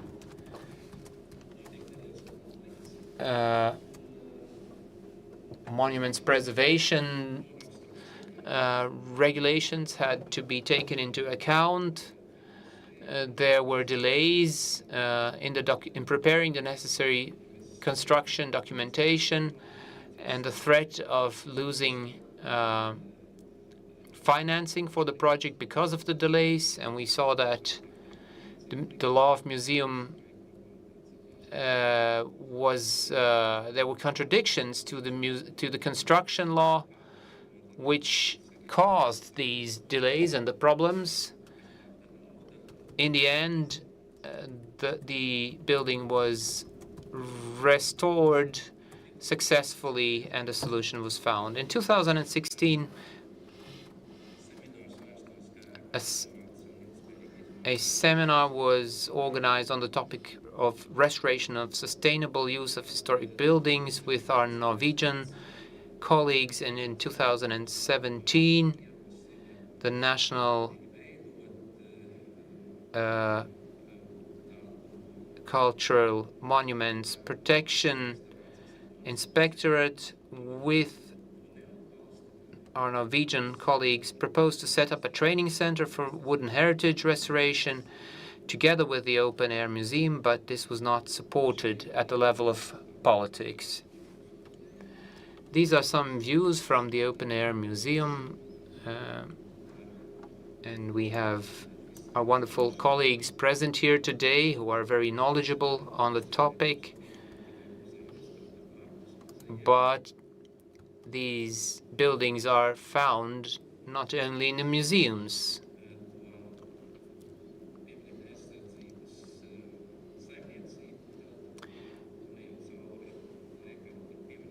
Looking at the management of the protection of monuments, in the list of historical and cultural monuments of the Latvian SSR of 1983 included 4,571 objects. Now we have 8,956 objects of national significance. There are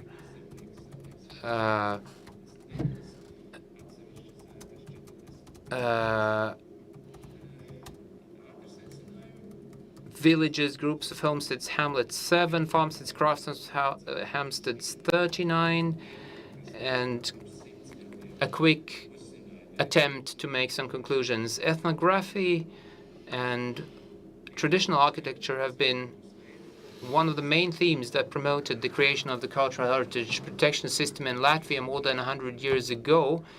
The Open Air Museum was initially created, and its development was mainly promoted by the newly established Cultural Monuments Protection Board.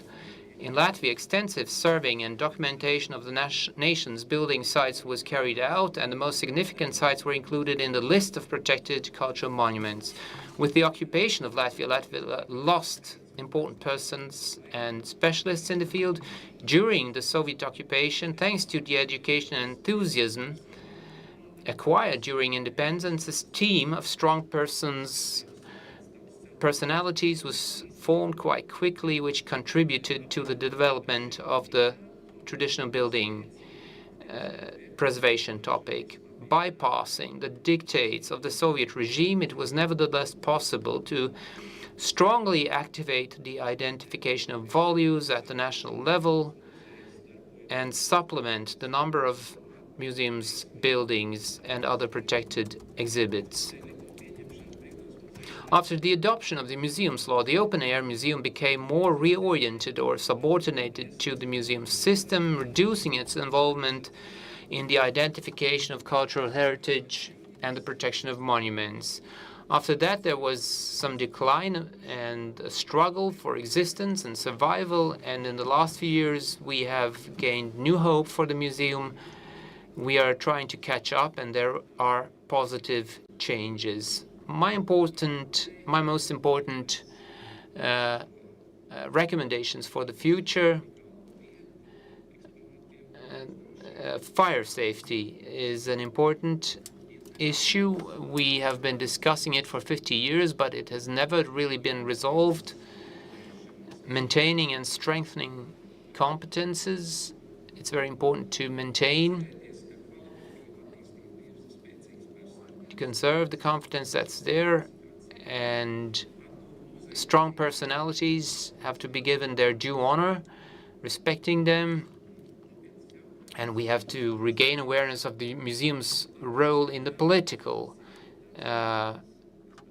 level, which is a matter of Latvian identity as an independent state, I would say.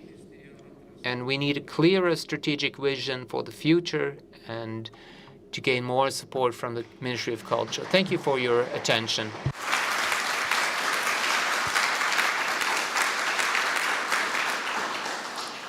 Paldies, Dambi kungs. Thank you, Mr. Dambis. That was a detailed presentation on important topics, and I will grant one question from here.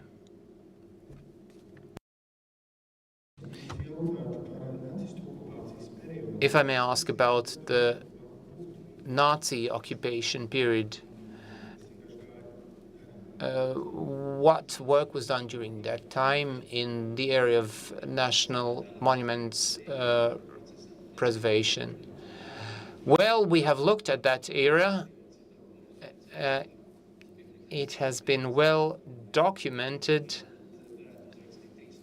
So 3 or even 5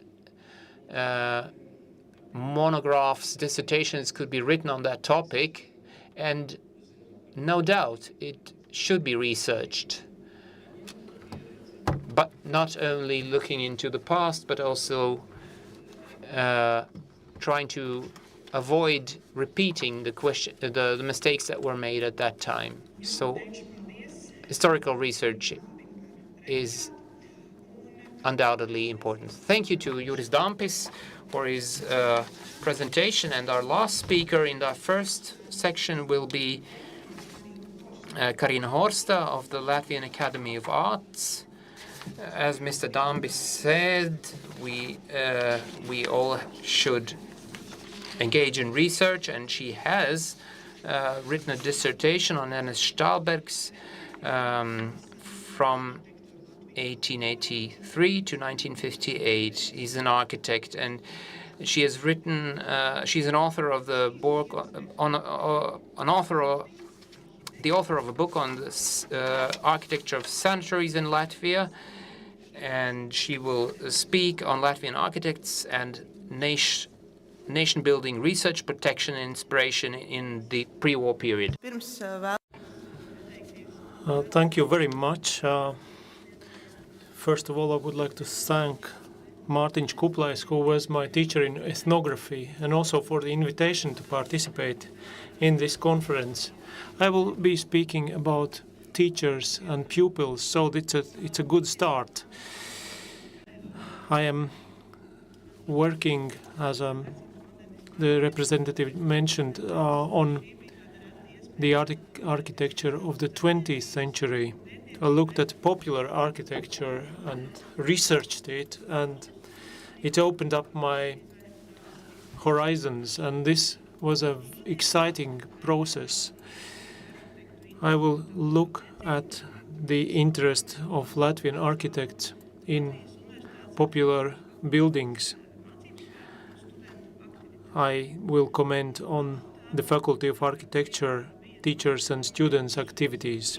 This faculty was one of the centers of research and ideas, like a think tank, and the new professors were expected to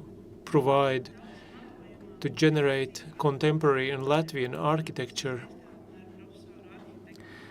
Pauls Kundziņš, the founding father of the Open Air Museum and its first director, had his workshop B. He gave lecture courses and defended his thesis on living quarters in Latvia. So he was creative in both scientific and creative field. There were other prominent researchers of the folk building heritage. Pēteris Ārens, Jānis Jaunzems, Xaver Andermanis, and Arno Teivens. Kundziņš was the only one to have obtained an architect's diploma. Arends was the one to have obtained architect's diploma, and he cooperated with Kundziņš and worked on the open-air museum. Jaunzems did not finish, he did not complete his architectural studies, and Andermans and Teivens either. But in the early 1920s, there was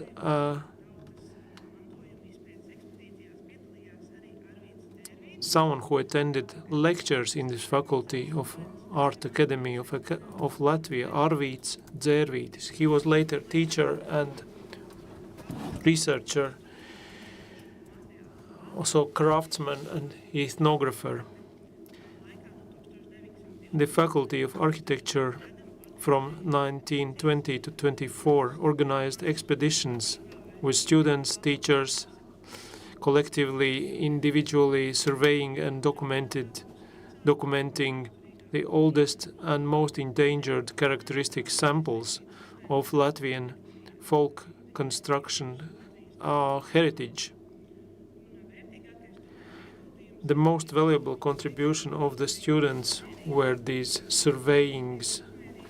They measured objects. It's an important skill. Every academically trained architect had to possess this skill. And there were also practical and rational ideas behind it. From 1920 to 24, the students of the faculty, during their summer expeditions, had prepared 1,234 descriptions, surveys, and photographs of popular building objects, folk building objects. After 1924, these expeditions were discontinued, but they later participated in Monuments Board expeditions. Pauls Kundziņš was active there. He could recommend students that were interested in monument protection. So some of these students went to work in the Monuments Board. Osvalds Tilmanis, for instance, took part in archaeological excavations and documented various monuments. The expeditions of the Faculty of Architecture covered different regions of Latvia to different extents. South Kurzeme, North Vidzeme, and Vidzeme highlands were well documented. Latgalia and Selonia and Semigalia less, because researchers focused on manors and castles there. The Latvian State Archives provide information about these expeditions. The students participating received remuneration. They had to submit the materials and register what they did in a diary. In May and June 1921, 10 architecture students set off on expeditions lasting 14 to 16 days. Osvalds Tilmanis collected materials in Līgatne and Rūjiena. These are regions of Latvia. Some future architects, girls, Irmgarde, Kronberga, Ilze, Jeppe, went to Appe and Dzērbere. These are also regions of Latvia. Biķis and Kundziņš covered other regions, for instance, Edvards Grosbergs, Sabile to Dobele, and in Latgalia from the axes Krāslava to Viļāni. Pāvils Dreimans and Jānis Rutmans were active. These are names that are known in the history of architecture of Latvia. The materials collected were published materials on Latvian construction. It was an edition that had five continuous editions between 1921 and 31. A final edition with a text by Pauls Kundziņš was planned but was not published. There were other faculty members who were involved in research of architectural styles. They evaluated the quality of students' work and dealt with technical aspects of the publication.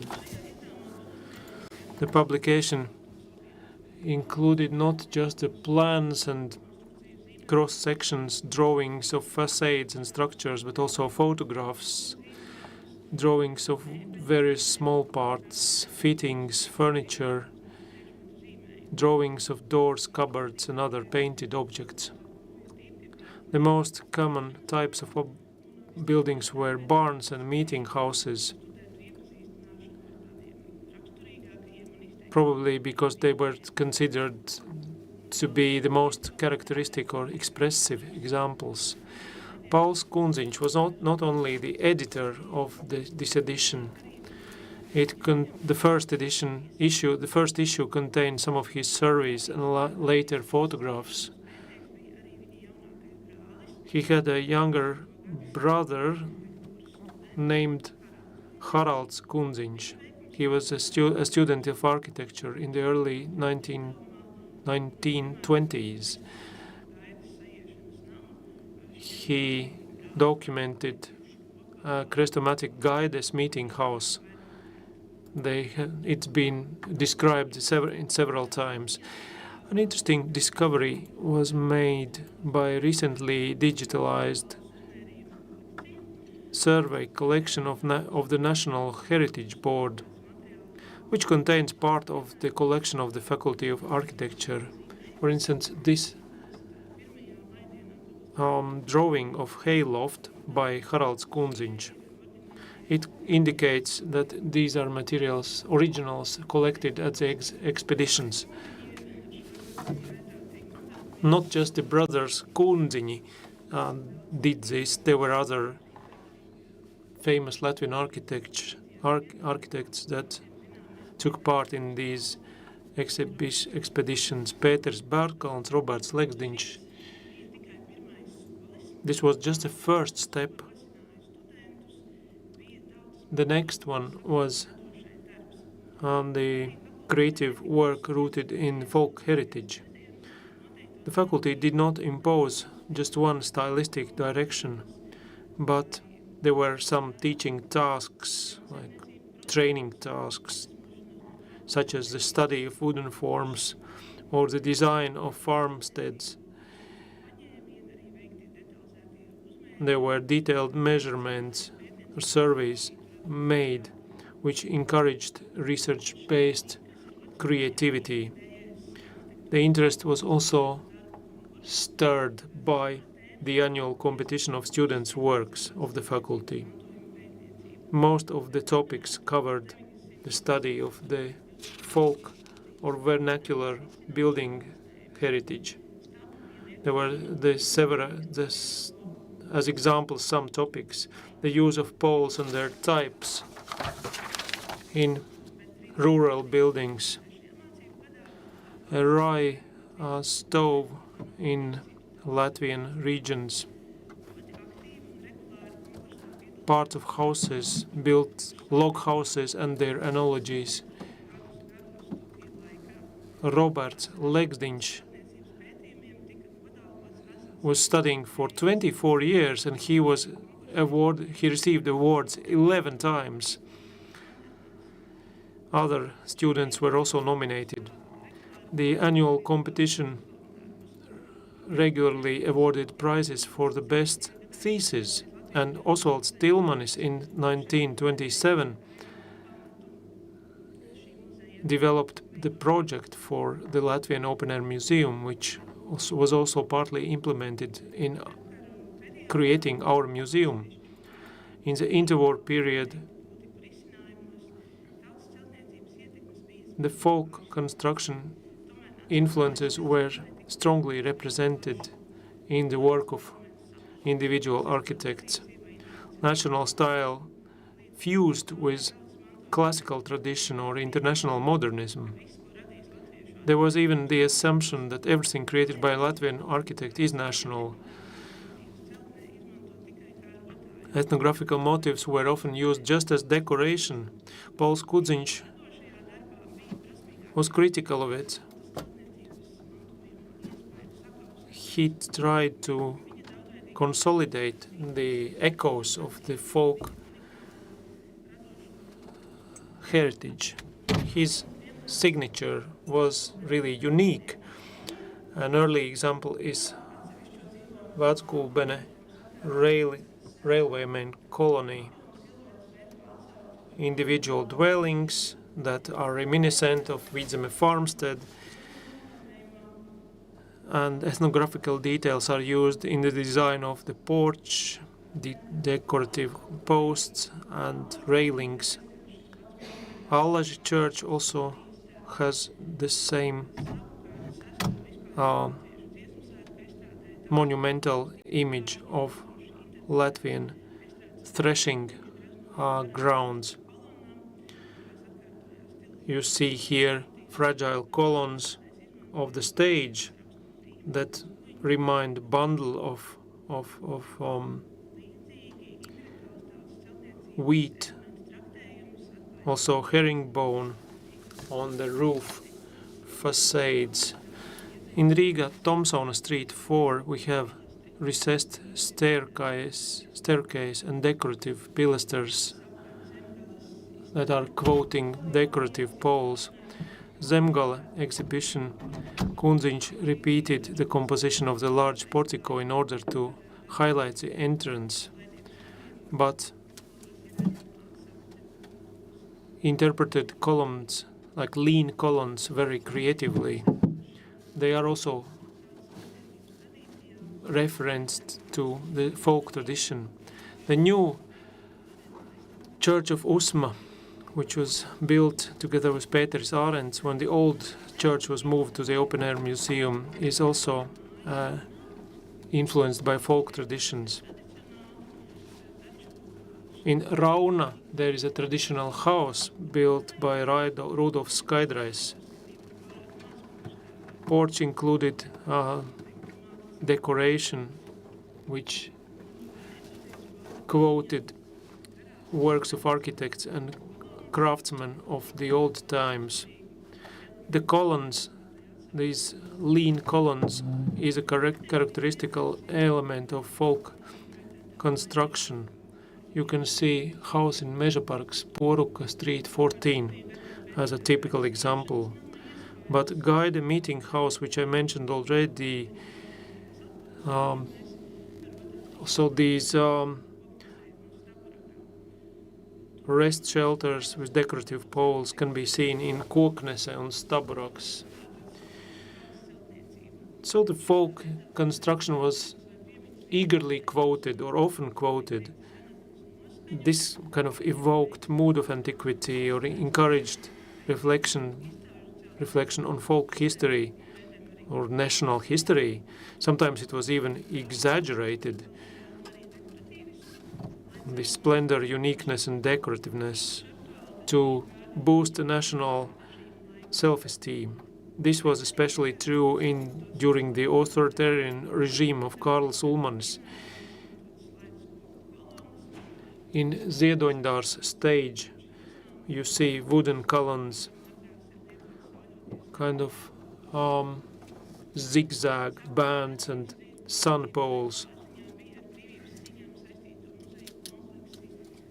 in this enclosure. Museum complexes in Nāves Island and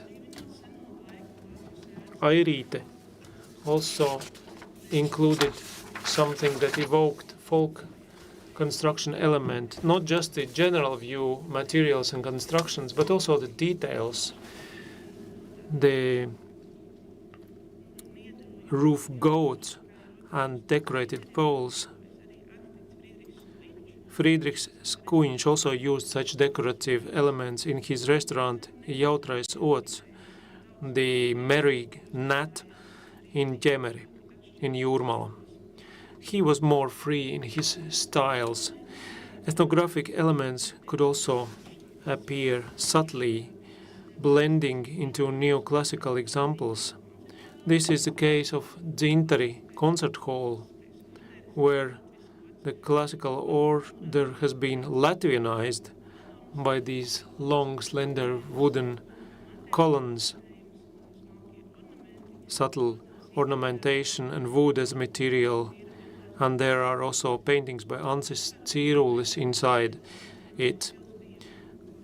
So this national style was often used in the interwar period, but this is like a topic for another paper.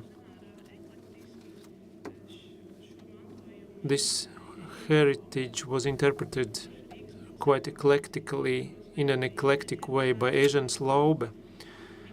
He designed the interior of Riga Castle celebration hall. He said, like, the wooden architecture of the old castles gives a feeling of ancient Latvian days. He used a rib-shaped ceiling structure, which also has this ancient mood.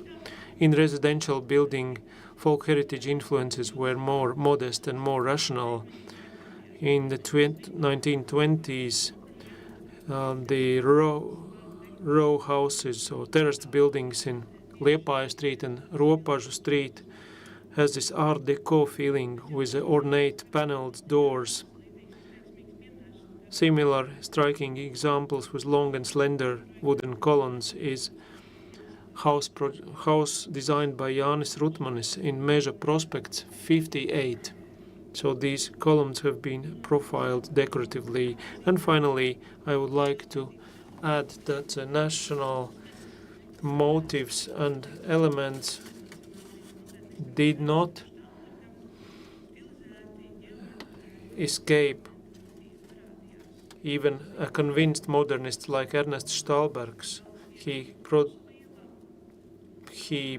designed a Riga city blockhouse in Lomonosova Street, but in the 1930s he used simple support poles in the dining hall of children's sanatorium Gaujaslīči. These were simple trapezoidal capitals carved with an axe, while the pole itself was decorated with annual rings. Thank you. Paldies, Latvijas Mākslas Akadēmijas. Thank you to you, the researcher from the Academy of Art, Karina Horsta, for this enlightening, edifying report about the history of Latvian architecture. Do you have any questions? Please. Mūsdienās ir šī sadarbība ar Do we have cooperation today with builders and architects? And I think you are missing out the clay architecture. In Semigalia there are like clay building ruins, and such buildings are not included in the open-air museum. Have you thought about it? The answer, I'm not knowledgeable about these clay buildings, but I think in the Faculty of Architecture today, students are studying how to survey buildings. It's not just the popular buildings or folk architecture, but we can also measure Soviet buildings or later buildings. This is a useful skill, and I would encourage the architects to use it. I'm not an architect myself. I can't do it, but I think the researchers can usefully use this skill while drawing plans of buildings. So it's good that someone does it. Do you have any more questions? If it's not the case, then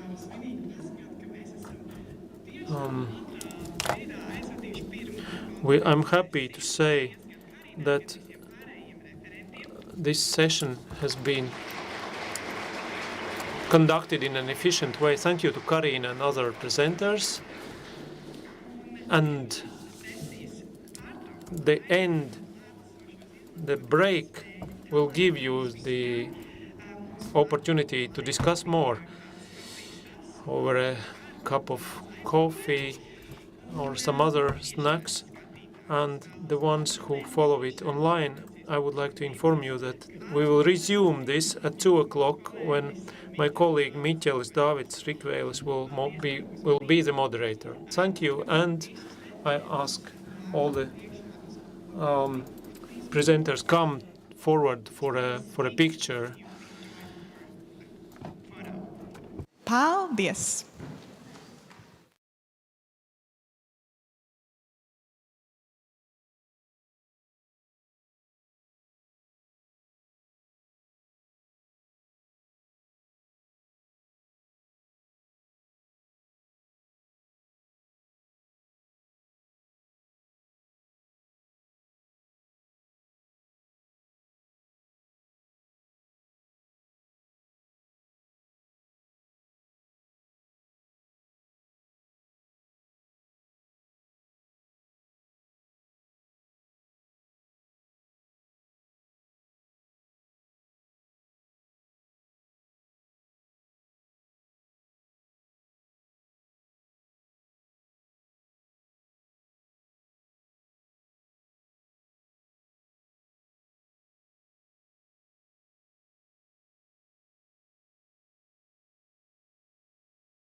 Pulkstens 2 vēlos aicināt visus. It is 2 p.m. Welcome back. Please take your seats and we will resume our conference shortly.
Un man ir tas gods. I have the honor to see you again. Welcome back to the Centenary Conference, second part. It's our anniversary, our 100th anniversary, the 2nd of February 2024, the day of candles. We can look out of the windows and appreciate the light that is returning and the light of knowledge. And we are in the Riga Latvian Society House, which has brought the light of knowledge to our country and our people. And in the year of anniversary, or jubilate in Latin means to rejoice, and jubilee in Latvian is anniversary, and it's a good occasion to appreciate our past and our present and future. We looked back in the first part of our conference.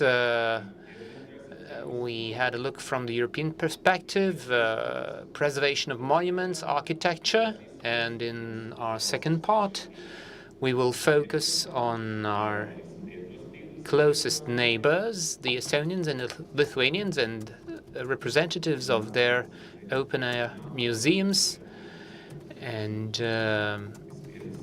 look into their future and the perspectives of ethnography.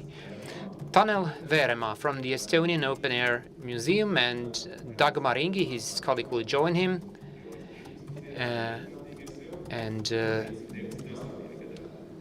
He's been working from 1998 at the Open Air Museum in Estonia, and then worked as a museum educator. Before that, as a volunteer. He has been in charge of 3 museums: the Children's Museum, which belongs to the Tallinn City Museum, the Estonian Theatre and Music Museum since 2019, and the Estonian Open Air Museum. He's a board member of the Estonian Museum Association. And Dagmar Ingi will join him later, who has worked since 2006 in the Open Air Museum. She's the director of Rural Architecture Department there, and responsible for education, research, and rural construction and architecture. She's a board member of the Estonian Culture Fund, and now an Estonian. I also welcome our guests. Ingi ja Tanel Veeremaa, palun.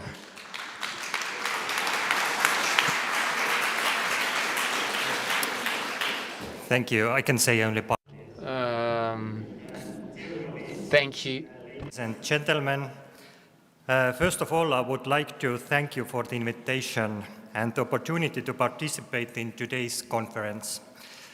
And of course, we wish the Latvian Ethnographic Open Air Museum good luck on such an important anniversary. Unfortunately, we cannot attend the evening reception. We have to get back to Estonia today, but we hope your celebrations will be great. And now, My colleague and I will give a brief overview of the present and future of the Estonian Open Air Museum. During my presentation, there will be a lot of numbers, and of course, you don't have to memorize all of them, but hopefully they will give you an overview of the current situation at our museum, and you can compare them with your own museums. First, I'd like to say that Estonia is a small country, and we have only 1.3 million inhabitants, and somewhere 500,000 live in Tallinn. But now about the Estonian Open Air Museum. Estonian Open Air Museum operates as a foundation since 2014. It means now already 10 years. Actually, our museum is 67 years old, and it was founded 1957 and opened to the visitors 1964, many years later than the Latvian Open Air Museum. It is located in Tallinn, in the district of Rocca al Mare, at 15-minute drive from the city center. The museum territory covers 72 hectares, and the museum exhibition holds 80 exhibits from the 18th to the 21st century. The display includes 15 farm dwellings, an apartment building, a schoolhouse, a village shop, a little chapel, a tavern, a fire station, a watermill, and several windmills. Our museum is open all year round. During the summer season, it's open 7 days a week, but during the winter season, it is closed on Mondays, as it is now. 9 buildings are open to visitors all year round, including the tavern and the village shop. What's the situation with the construction of new exhibit buildings? In the last 5 years, we have set up 3 new buildings, and they all are quite different. There is modern prefabricated wooden house. We opened that 2019. This is the left one. Kolkhoz apartment building, we opened that 2021. And combined barn and storage building on Kolga farm, we opened that last year, 2023. And this last one is a replica building. The original house was set on fire and burned down in 1987. During this period, exactly before Soviet Union collapsed, many buildings set on fire and burned down in Estonian Open Air Museum. At the moment, the exposition on Kolga farm is so new that we don't know yet exactly how many visitors it brings to us. But we know that the Kolkhoz apartment building, which one has been open 3 years, we can say that it has had a very strong and positive impact on our visitor numbers. And I'll tell you a little bit about our visitors.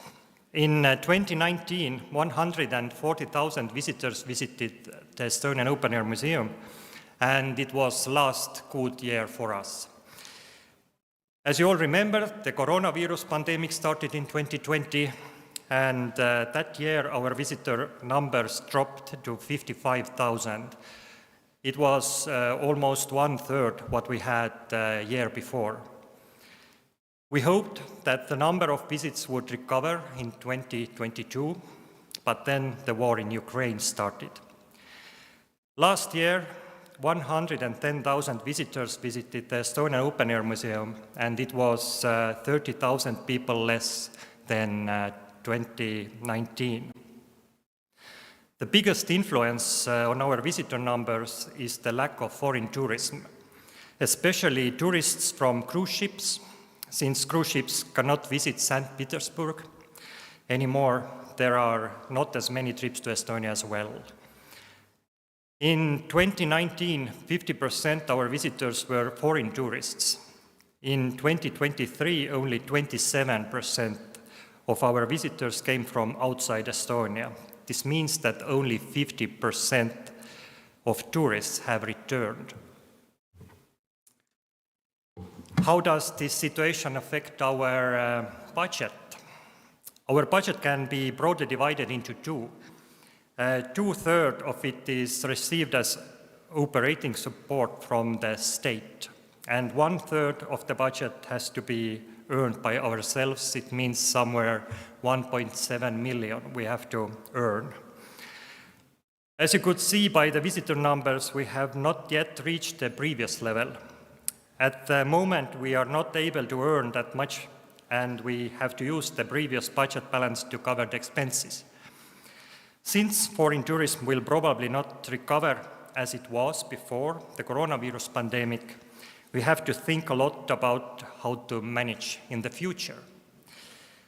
Despite the current situation, we are not at all pessimistic, but we try to find ways to improve the condition.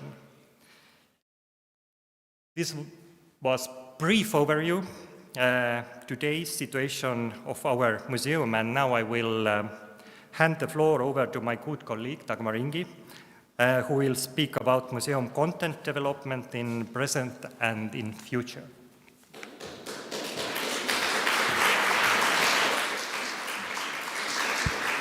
So thank you, Tanel. And as Tanel mentioned, in next 10 or 12 minutes, I'll introduce you a bit latest project and activities that are going in Open Air Museum. But before that, I would like to give you a short overview about our museum's main focuses and working principles through history, to just give us a little context. So when the Estonian Open Air Museum was established in 1957, its primary purpose was to study, collect and exhibit typical examples of rural architecture. So it was based on a principle that objects should not be used for active presentations or workshops, etc. And also it wasn't important to research the stories of the people whom those houses had belonged. From the 1990s, when on European museum field already 20 years, the importance of study, education and also enjoyment had been in focus, also Estonian Open Air Museum started to change the concept of the museum. It became more important to tell stories in an attractive way to help people to understand our history and give context to our collections.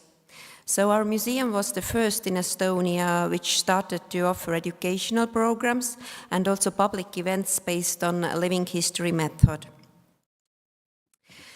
As in last almost 35 years, the role of the museum has changed a lot, and also our main focuses and way of working at our museum has been completely changed. So as we all know, new museum definition claims that museums are open to public, are accessible and inclusive, foster diversity and sustainability. They work with communities and offer, in addition to before mentioned education and enjoyment, also reflection and knowledge sharing. And although this definition was approved just last year, our museum work has based on these values almost 10 years. In 2015, Estonian Open Air Museum founded with opening of Old Believers House and Setu Farm, our center of multicultural Estonia. Main idea of the center was to offer place and possibilities for different minor communities to get together and introduce their culture to their younger generations and to other nationalities. So museums started to organize fall calendar events to introduce different cultures and also exhibitions made by or in cooperation with these communities. In 2020, we started to offer integration programs for adults and school children to help them to better understand local culture and give possibilities to compare Estonian culture and history with their own roots. The other important topic our museum started to work on in 2018 was how to exhibit difficult history. Until 2021, our exposition introduced rural architecture and everyday life from the 18th century till the 1939. So in 2018, we decided to make a change. So we decided to relocate the kolkhoz apartment house from South Estonia to the museum and exhibit it in our village environment. This project gained a lot of public attention. There were discussions whether museum should ruin its lovely village environment with this ugly brick house built in the 1960s, and whether the museum at all should speak about this contested history. But despite these contradictory opinions, we decided to carry on the project, and now I can say it was a really wise decision. The kolkhoz apartment house, which introduces everyday life from the 1960s, 70s, 90s, and 2019, has been probably our museum's most popular object through history. As we started to speak about the need for exhibiting this building and everyday life related to it already from the beginning of the process on TV, in daily newspapers, in our social media channels, people already expected it. We had collecting campaigns, we organized thematic events for everyone, as excursions to the former kolkhoz centers or even 70s disco parties. So many people wanted to contribute their stories or items to putting together this interesting exposition. Also, the process of relocating was remarkable, as this was the first brick building in Estonia which was relocated from one place to another using an innovative method. So when the house was officially opened in 2021, as Tanel already mentioned, it was often overcrowded and people even waited in queues to get in.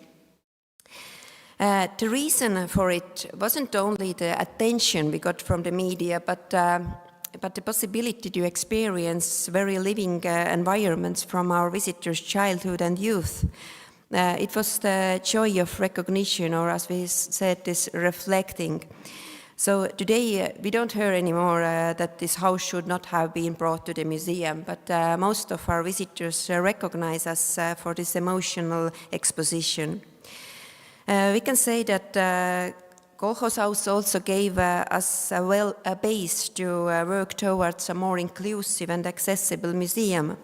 So we started to offer welfare programs for elderly people at the museum to revive their memories using environments from recent history and offer possibilities to get out of their homes and communicate. Our most recent development, which we started to work on in 2021, unites three important topics. It's environmental awareness, it's sustainability, and children's welfare. Development called Farm Guides World contains two parts, Farm Guides Adventure Trail, which will be opened in 2024 in May, and Kolga Living Farm with working cattle shed and hands-on exposition. Every small step counts, which was partly opened in October 2023 and will be open totally in spring. So the idea of the project is to bring kids out of the virtual world, to make them move, experience and learn at the same time. This playful adventure trail leads families through our exposition and nature areas, forests, meadows, seaside, offers possibilities for climbing, swinging, jumping, exploring nature, getting to know wild animals, berries, trees, birds, introducing Estonian folk religion, and Earth Boy's everyday life's joys, threats, obligation, and fears, and tries to compare with nowadays. Kolga Living Farm gives opportunity to experience everyday life in the old farm. Simple things, kids can try different jobs, how to milk a cow, how to put a horse in front of the carriage, how to cook or make woodwork, how to salt or dry fish and sort vegetables. So simple things, but forgotten. Exhibition Every Small Step Counts, which was opened a couple months ago, explains through 19th century farm life how to live more sustainably, how to spare food and reuse different items, how to produce less garbage, how to sort it, how to live healthier, what kind of little steps we can do to help to save the world. And everything is made by hands-on method. Replica cattle shed where different domestic animals like sheep, goats, geese, hens, rabbits and turkeys are living is a very calm and stress-free zone, not only for kids but also for their parents. This part of the exposition helps to grow empathy and teaches how to take care of animals. This is the place where children learn how to consider others. So we really hope and believe that this development project has many advantages. It will increase our visitor numbers and family tourism. It adds new interesting topics to our exposition, but at the same time it raises awareness of sustainability, offers educational and fun environment to support kids and also their families' mental health and welfare. But even if the last described project isn't ready yet, we are already having new dreams. We don't know when they will be fulfilled, but we are dreaming. So we have a dream to restore our in situ object, Baltic German summer manor Rocca Mare, and speak about relations between pheasants and landlords, open maybe a new topic, colonialism. We have a dream to bring Soviet summer cottage to the museum to show townspeople's desire and need to get to the countryside, out of the cities, even nowadays. We have a dream to speak more about vacation and leisure culture at the countryside from the 19th century to nowadays. But before these dreams will be fulfilled, you are very welcome to visit us at the Estonian Open Air Museum as it is today. And last, not least, greetings from all colleagues to Latvian Open Air Museum for this very important birthday. Thank you.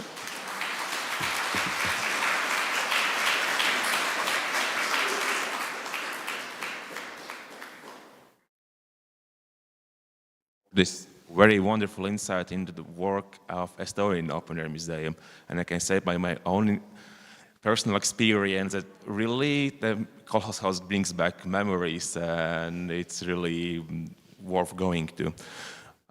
Bet vai šeit mums zālē kāda... Do we have any questions? You're welcome to ask them. We have 2 microphones on each side of the room, and you may also ask questions via our Facebook page or via YouTube.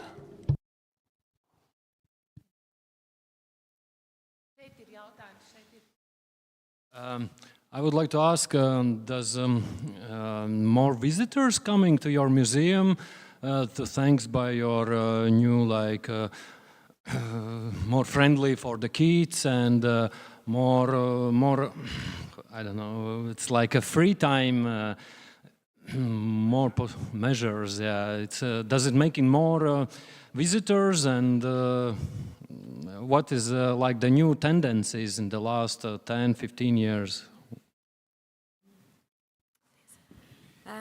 It's difficult to say because this last project I was introducing this, which is concretely made for families and for kids. It's really new.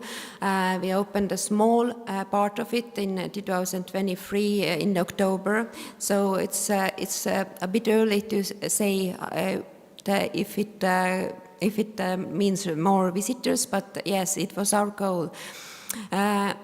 You said something about this entertainment. So all this concept is very much based on also scientific research. So we don't just show kids how it is fun, but we show it through history. So we try to make like a bridge between different generations. So I don't know if I answered to your question.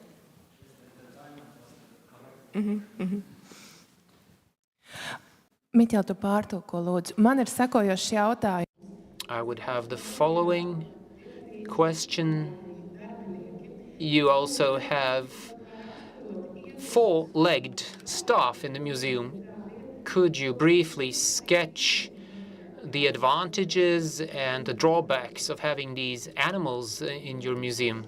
Four-legged friends by you and the museum. So what is your experience so far, and what are your gains from this accomplishment?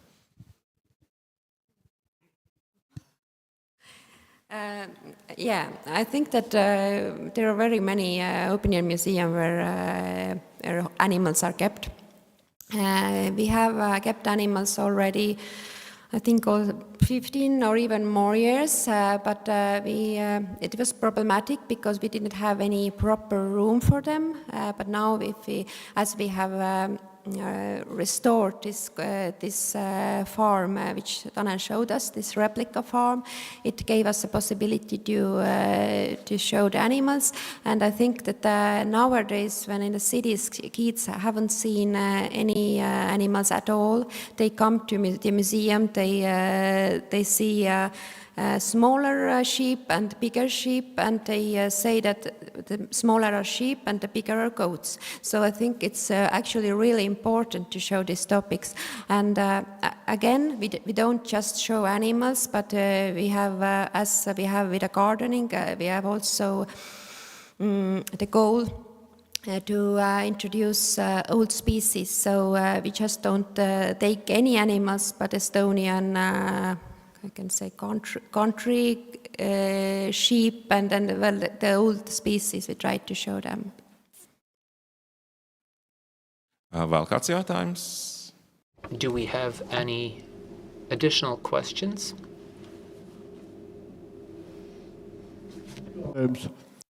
I have a question. Well, you have an attractive way of presenting topics in your museum, and yet doesn't that also require additional costs, additional funding? How do you mobilize that funding from internal resources, or where from, and are there any topics that you're trying to avoid? Specific time periods that your museum is depicting, or not, maybe not? Like, what are the time periods?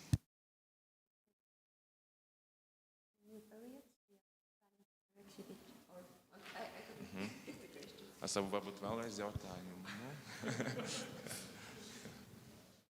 Vēlreiz. Museum. I will say again.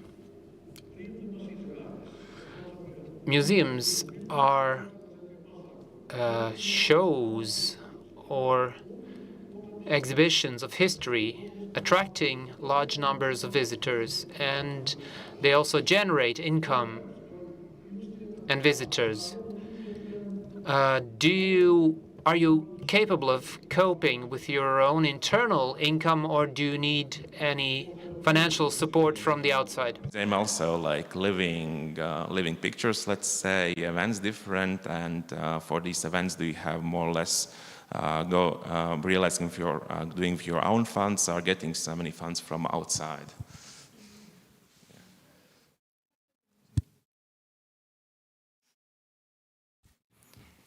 If I understood, this question was about living history. We have done living history almost 25 years now, from 90s, and we always get some extra money from outside, and we have different projects, but always question about living history, it's always connected with national holidays, and problem with all open-air museums always is weather. That our most expensive and biggest national holiday is Midsummer Eve, and if the weather is good, then we have a lot of people, and if not, then let's say we try to survive. I'm not sure if I understood exactly the question, but... Thank you, Aita, Dagmar, ja, Tanel, and for your very interesting introduction.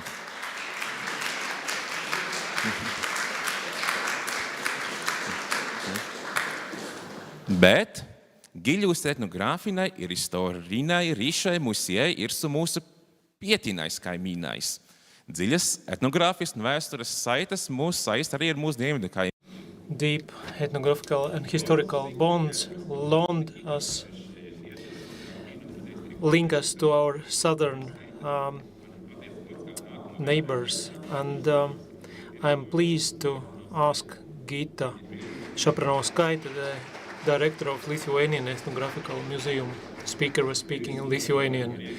She has obtained an MA in history at Vilnius University. She's been the member of Ethnical Cultural Committee of the Seima of the Lithuanian Parliament. She works at the Museum Academy. She develops projects, develops training, evaluation of cultural heritage, promotes new skills and inclusive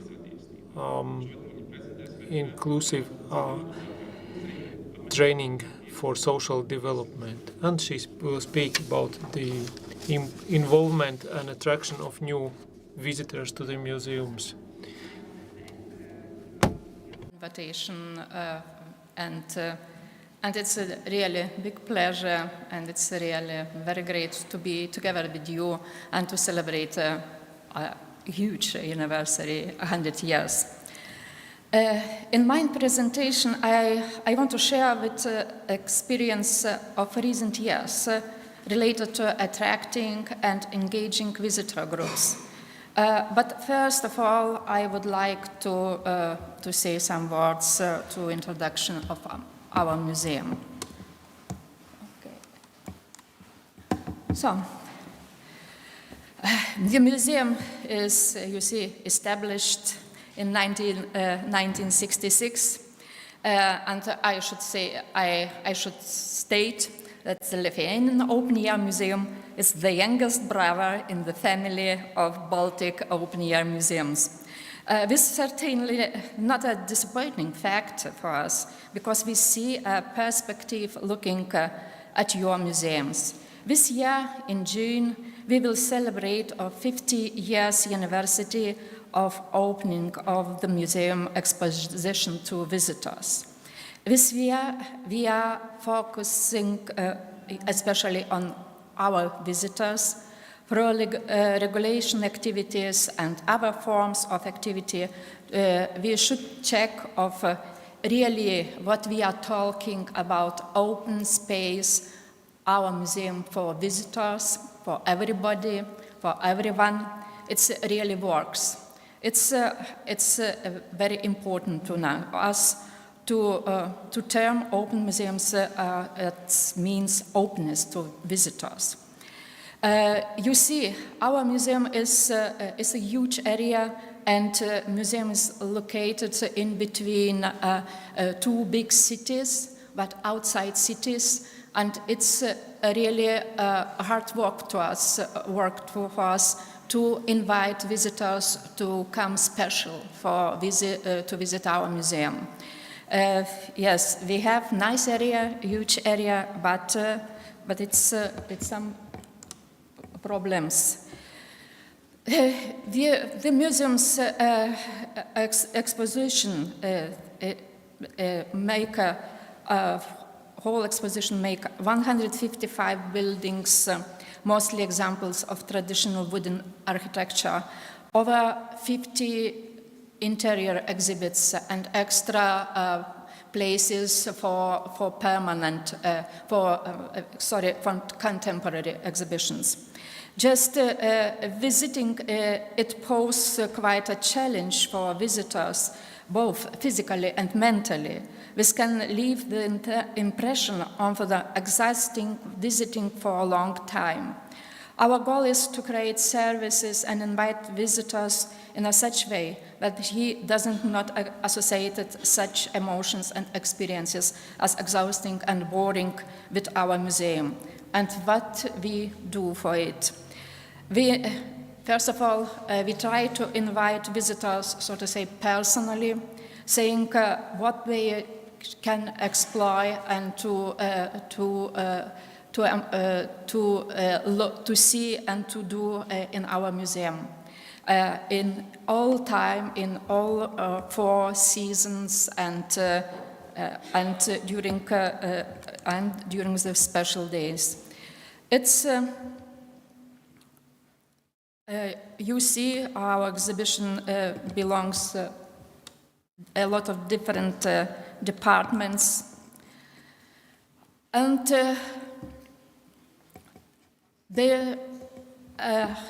it's important the number of visitors, and the goal or results of our last years, it's 100,000 until 150,000 people for every year. This slightly we reached the figures for 2019. It's mean before COVID, and this figure slightly increased despite the geopolitical situation now in the world. It's related to war in Ukraine. But it's caused, as our colleagues in Estonia, as I think in Latvia as well, caused, and we lost about 80% of visitors of tourist group from foreign countries. And the number of visitors is not disappointing, but certainly not what we are focused on. We use social networks for active communication with visitors, and so we growing community of our regular museum visitors. You can look at a slide, and we are really very active with a social network. And during last years, you see, we exceeded really a high % of our followers. Now it's an example only from Facebook, but we are working on Instagram, not so intensively. We are working on YouTube, and we're using our channels, and we're looking for, so to say, cheap ways how to reach our visitors and tell for you special messages all time, and very, I should say, very intensively. Sometimes some colleagues, especially says that we are working like social media. It seems 4 days goes for 3 messages per day. It's really very, very intensive. And you see, it's, for example, it was the message post on Facebook about Free King's Day, okay, and it was 600,000 views. Our certain thing is.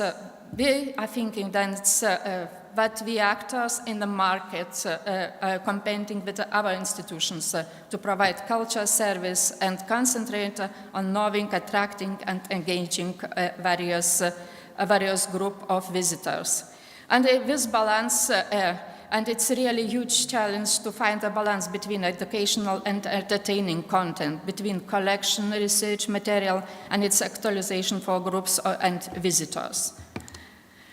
And what we are doing, it's ordinary work, museum events, free visit last month of month, family card, we are partners and social partners, project and implementations. Because I see it's a lack of time, I should go and not to stay for a long time for programs.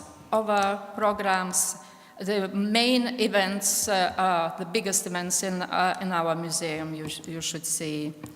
It invites special groups of the visitors. Each event has fans, I should say, and and the projects, what we have ran during 2 last years.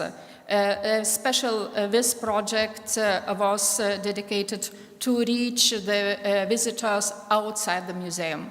We created a tent with exhibition, and we went through the country, visited 10 places in Lithuania and then 2 places in Norway.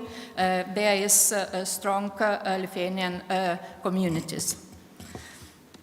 And our partners and a lot of activities. It was really a very successful project for us. Second project, it's for a specific group for what is implemented in this year. It's with a target group people for this. A lot of things created and this project make for us also a lot of possibilities to reach new groups, our visitors. Second one, and one more, it's a project about training courses for craftsmen and who like to learn how to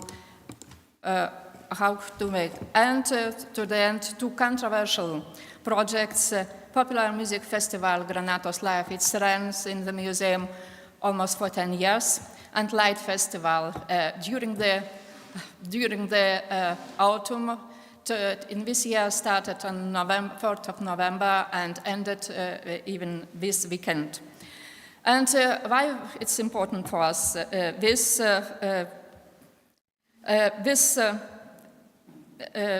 festivals, you see, we think, we hope that we inviting the peoples who are coming for those festivals, they are not open to visit first of all our museum. And that's a group of the youngest persons who really are not in the topic as to how to go and to visit museums in general. And we think then it works. We think so. It works. You can see the comments and survey from 2019 about the people from Granatos Live. It's the popular music festival. And we will see what happened. We have a new positive, immersive experience, create an emotional connection with museums, visitors, growing the circle of regular visitors. It's a main strategic thing for us. Thank you.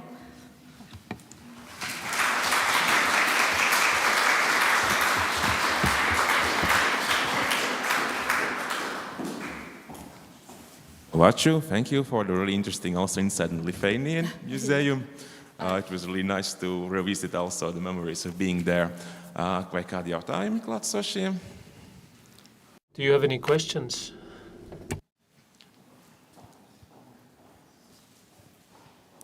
Es gribēju pajautāt, kad I would like to ask, when you have a festival, do the youngsters not spoil your exhibits?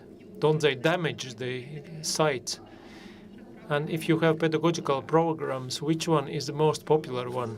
When there's the festival, of course, there are many youngsters. And aren't they destroying anything in the museum? Yes. And the second, yeah. Yes, once in 2017, it was really a hard accident. It was a fire. And we lost 2 buildings. But it's not depend on the young people, I should say. And for young people, this lesson, it was hard. I remember what they are talking. One girl, she was volunteering on this festival, and she was crying and saying, "What happened? It's from my side.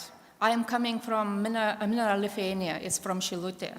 And it was born fire captured even those two buildings. And our people, our young peoples, when we are talking with volunteers, it's a huge scope. And with young people, it's no special, our so to say, damages or something else, only small, of course. Sometimes fences, for example. And the second question, you have, of course, many museum pedagogical programs in the museum. Which is the most popular one? Educational programs. Yes. Educational programs, it's mostly popular now, what is involve people to act. The people are coming, the groups are coming and saying that we don't want to hear long tales or long lessons. We want to explore in our ways. So with culinary, it's a topic, food, and topic is games different.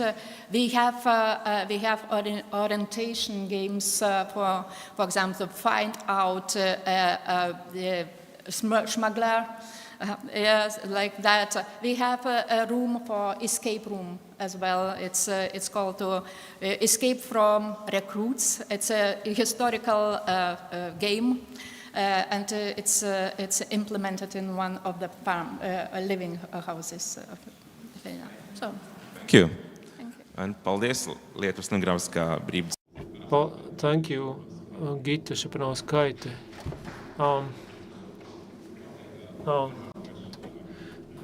There's one more question. Thank you.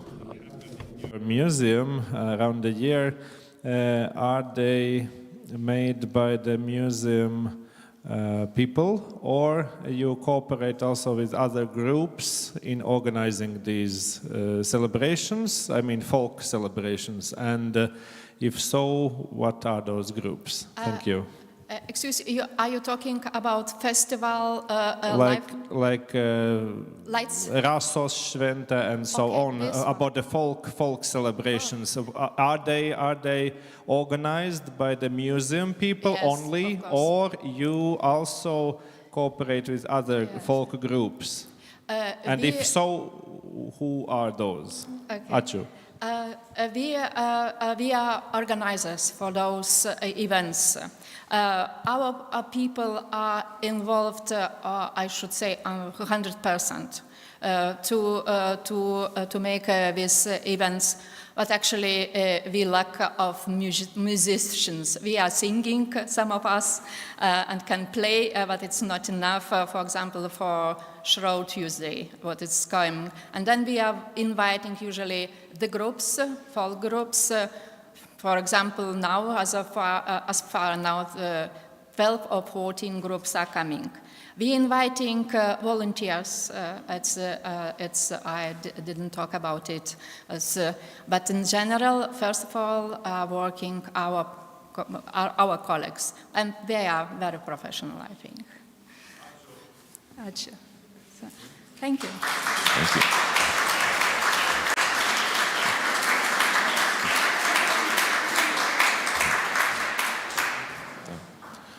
Jau konferences pirmajā daļā.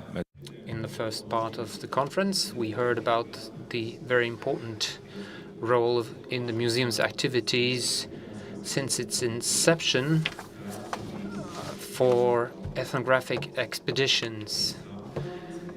And that was the case in the 1920s, and it's the case still today. And I will invite the head of the Ethnographic Department of the Open Air Museum, Aija Jansone, who will give a presentation on the importance of ethnographic expeditions in the 21st century. Good day, dear visitors of the Centenary celebration of the Ethnographic Museum of Latvia, dear colleagues. The Ethnographic Open Air Museum in Latvia is the only museum in Latvia where the work of all of its departments, divisions, and technical staff is related to Latvian ethnography. The museum collects ethnographic material, preserves, studies, and exhibits as a whole. These exhibits from the beginning of the 17th century to the middle of the 20th century, and the cultural heritage, work and everyday life traditions, and the aesthetic world of the Latvians and historical inhabitants of Latvia. Ethnography is a historical science that studies the peoples of the world, their ways and life and cultures in the historical development from their origins to the present day. The problems of ethnographic study include ethnogenesis, material culture, and spiritual culture. Today, the Ethnographic Open-Air Museum of Latvia is focused on the collection, documentation, research, interpretation, and communication of ethnographic material, as well as on providing methodological support to those interested in open-air exposition, collection, documentation, conservation, and research.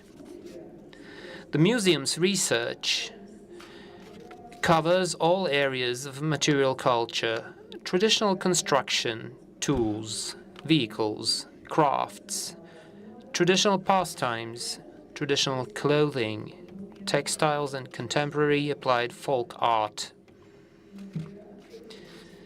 The museum's research work is carried out by historians of the Department of Ethnography in collaboration with the departments of the Inventory, Education and Information, and the Department of Restoration.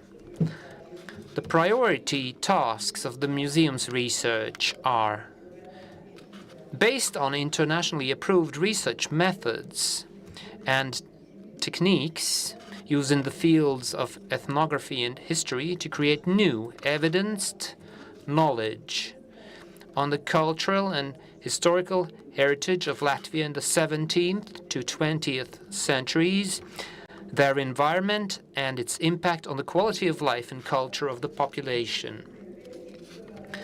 The museum researchers use both general scientific and specialized scientific research methods in their work.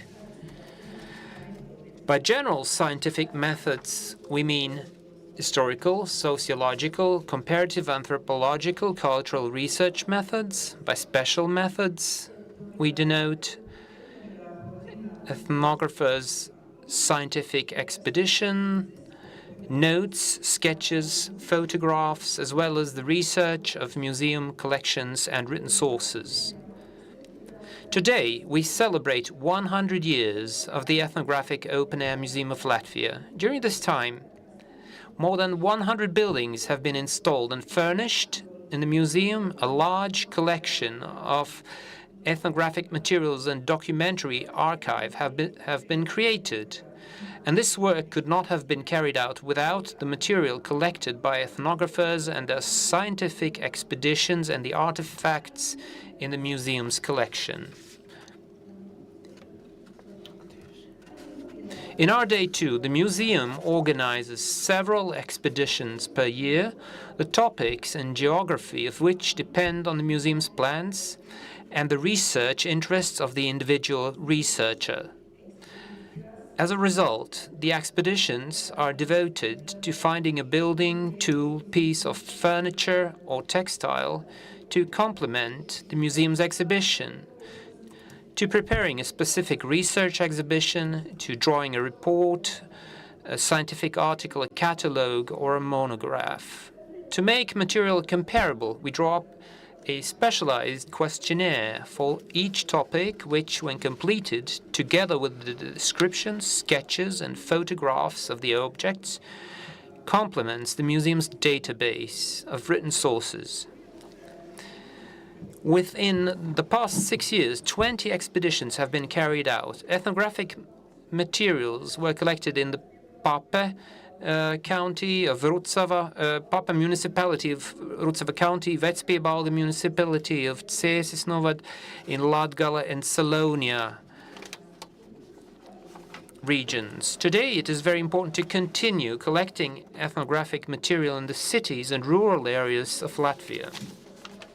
It is very urgent, especially in the countryside, to collect and study ethnographic material so that at least what has survived from previous generations is recorded, measured, photographed, sketched, and included in the museum's archive of documents in the form of written sources, or better still, placed in the museum's collections under the supervision of professional ethnographers and collection keepers.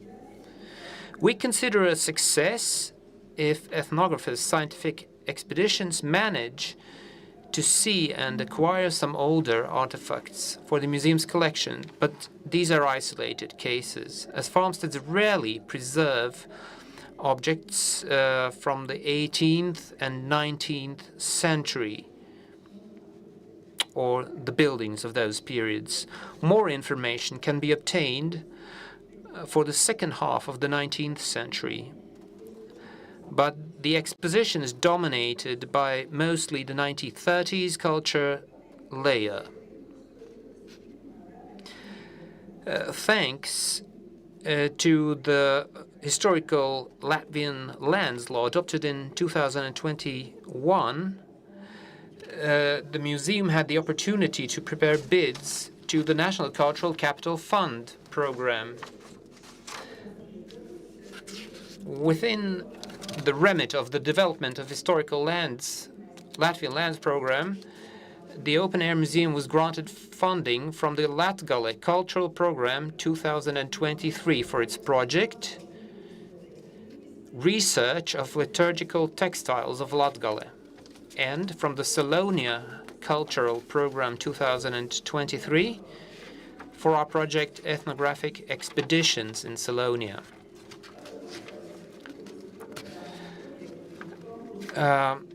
With the funds allocated in the Latgale Culture Program project, we were able to carry out 3 large-scale ethnographic research expeditions to Catholic churches of Krāslava, Daugavpils, and Rēzekne regions. The expeditions were led by myself. We see a map of the expeditions. We see only Krāslava and Daugavpils regions in this map. So I led the expeditions, and further participants were the museum educator Ieva Bērziņa, the museum communication project manager Līga Rimšēviča, as well as a volunteer participant, the book restorator Rudīta Kalniņa, and from the University of Daugavpils, a student of the Faculty of History, Laima Grišule. During the expeditions, we mainly collected material on liturgical textiles, but in parallel, we documented church architecture, altar and room decoration and furnishings. We visited both wooden churches from the 17th century and from the 21st century stone churches. The chronology of the textiles preserved in the churches is very broad, dating from the end of the 17th century and the first half of the 18th century to the present day. Among the objects identified, it was not uncommon to see unique handicrafts. Liturgical textiles in Catholic churches have always been made to the latest textile making and decorating techniques of the time, and they show practically all of the handicraft techniques that were fashionable in Europe at the time. A particular richness of handicraft variety is found in the last century of the 19th century, when many new handicraft techniques from Europe reached the territory of modern Latvia. Not always material of the old wooden churches is preserved from the years when the church was built, But there are exceptions. In this picture you see the church of Pilsene, which was built in the 17th century.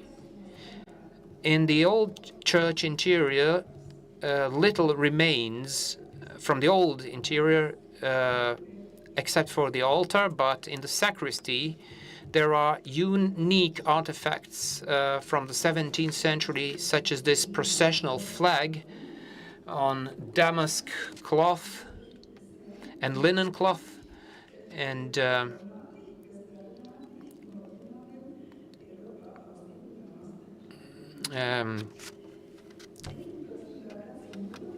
in the second half of the 19th century,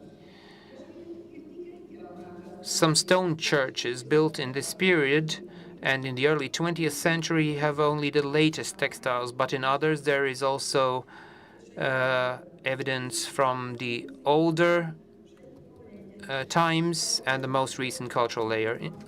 Here we see that the colleague is sun-drying wet textile artifacts. In summary, it has to be said that in the Catholic churches of Latgale there is rich cultural material, and this can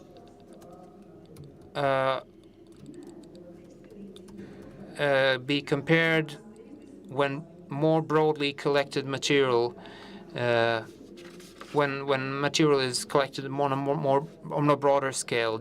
During these expeditions, 30 churches were surveyed, 785 details and descriptions of objects, and 2,214 photographs were obtained for the museum document archive, and 53 objects were added to the museum's collections.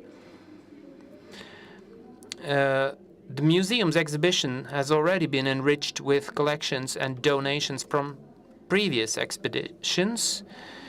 In the museum's exhibit building, the Catholic Church Eleanorvilla, we can already see the altar cloths, the priest clothing set, the bell holder stand, and the bell ribbon from the expedition's materials. The next large project was expeditions to Salonia in 2023. Here we see the geography of those expeditions to Salonia. The expedition to Salonia was led by our colleague, Bachelor of Architecture Jānis Zemgus Jātnieks, under the guidance of whom worked historians Kārlis Fogelis, Rudolfs Brūzis, and Edīte Punka, as well as the head of the Department of Ethnography of our museum, Santa Dobele, and head of the museum's collections department, Gundega Skagale, and the collections keeper and the museum educator, Miķels Dāvis Rīkvēlis. The ethnographic expeditions of Salonia recorded the layout of homesteads, made measurements of buildings, specified building structures, identified tools and everyday objects, traditional means of transport for the summer and winter seasons, and information on clothing and indoor textiles, and interviewed local residents about traditional Salonian dishes and family festivals. During this expedition, 195 homesteads were surveyed,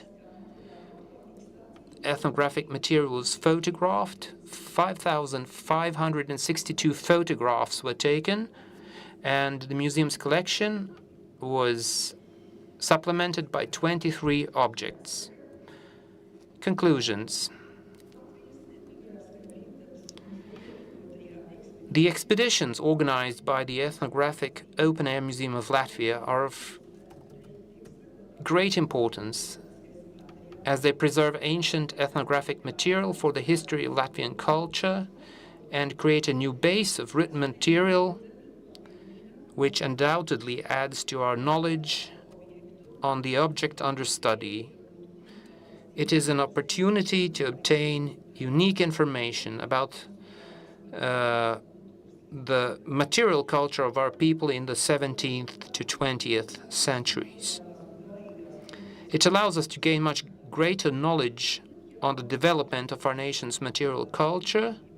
It provides new comparative material for further research, local and international conferences, exhibitions, as well as our own exhibition. For example, in the planning of the Selonia homestead, the selection of materials for the exhibition, and it will certainly prove a useful contribution to Latvia's cultural heritage education and reflected in the media. In the coming years, we will certainly continue the scientific expeditions of ethnographers. We aim to collect and preserve the widest and fullest possible cultural heritage of our people while it is still available. Thank you for your attention.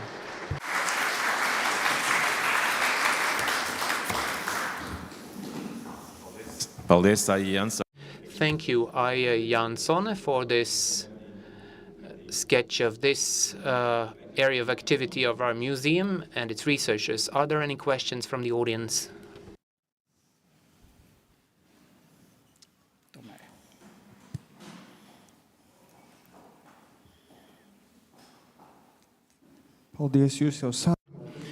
Thank you. You started out by focusing on the region of Selonia in southern Latvia. Which objects, these 23 new objects, were added to the museum's collection? Well, this question will be answered in the next presentation. Well, there is a heightened interest on this coming exhibition on the Selonian homestead, as we see. Further questions? I have a question on the following. It's high time to collect material on the beginning of the 20th century and earlier periods. Isn't it so that mostly the objects that reach the museum's connections are in a poor state, they are damaged?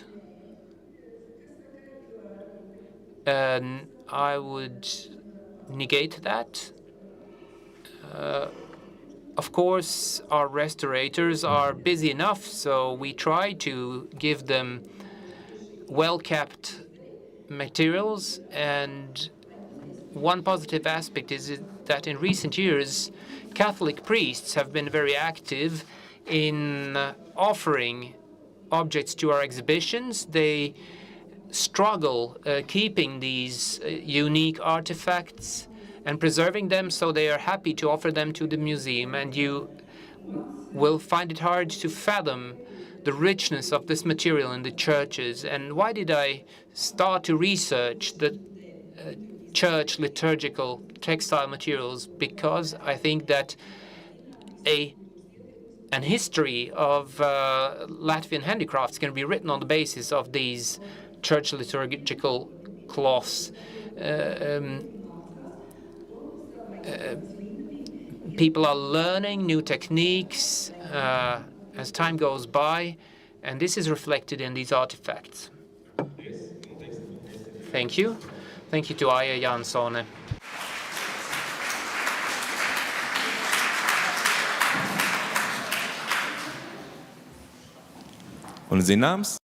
And of course, since the beginning of the museum on the 2nd February 1924, it took 4 years to erect the first building.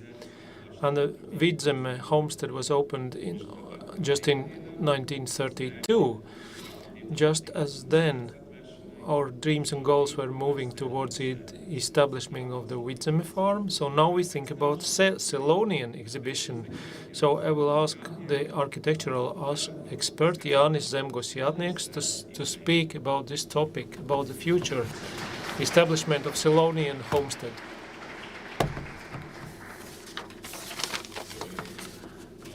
welcome, and I should start by answering the question that was asked after IS paper on these objects.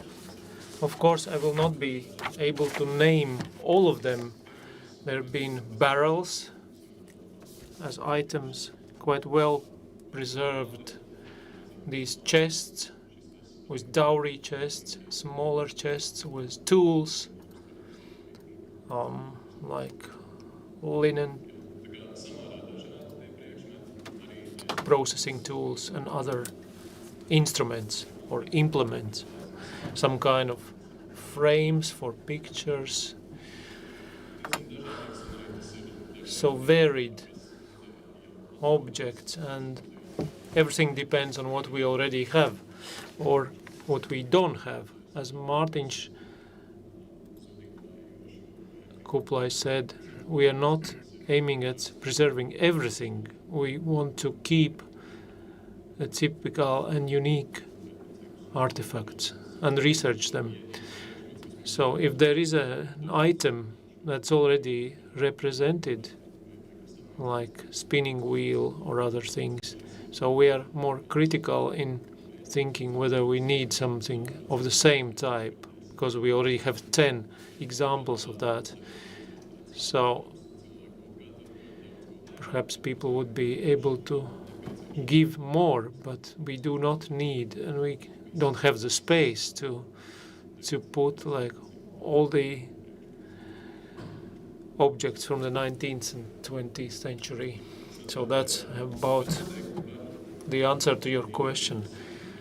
But if you are interested to know what exactly we have, you can contact us and find out. That's not a problem. I will speak about the Selonian homestead.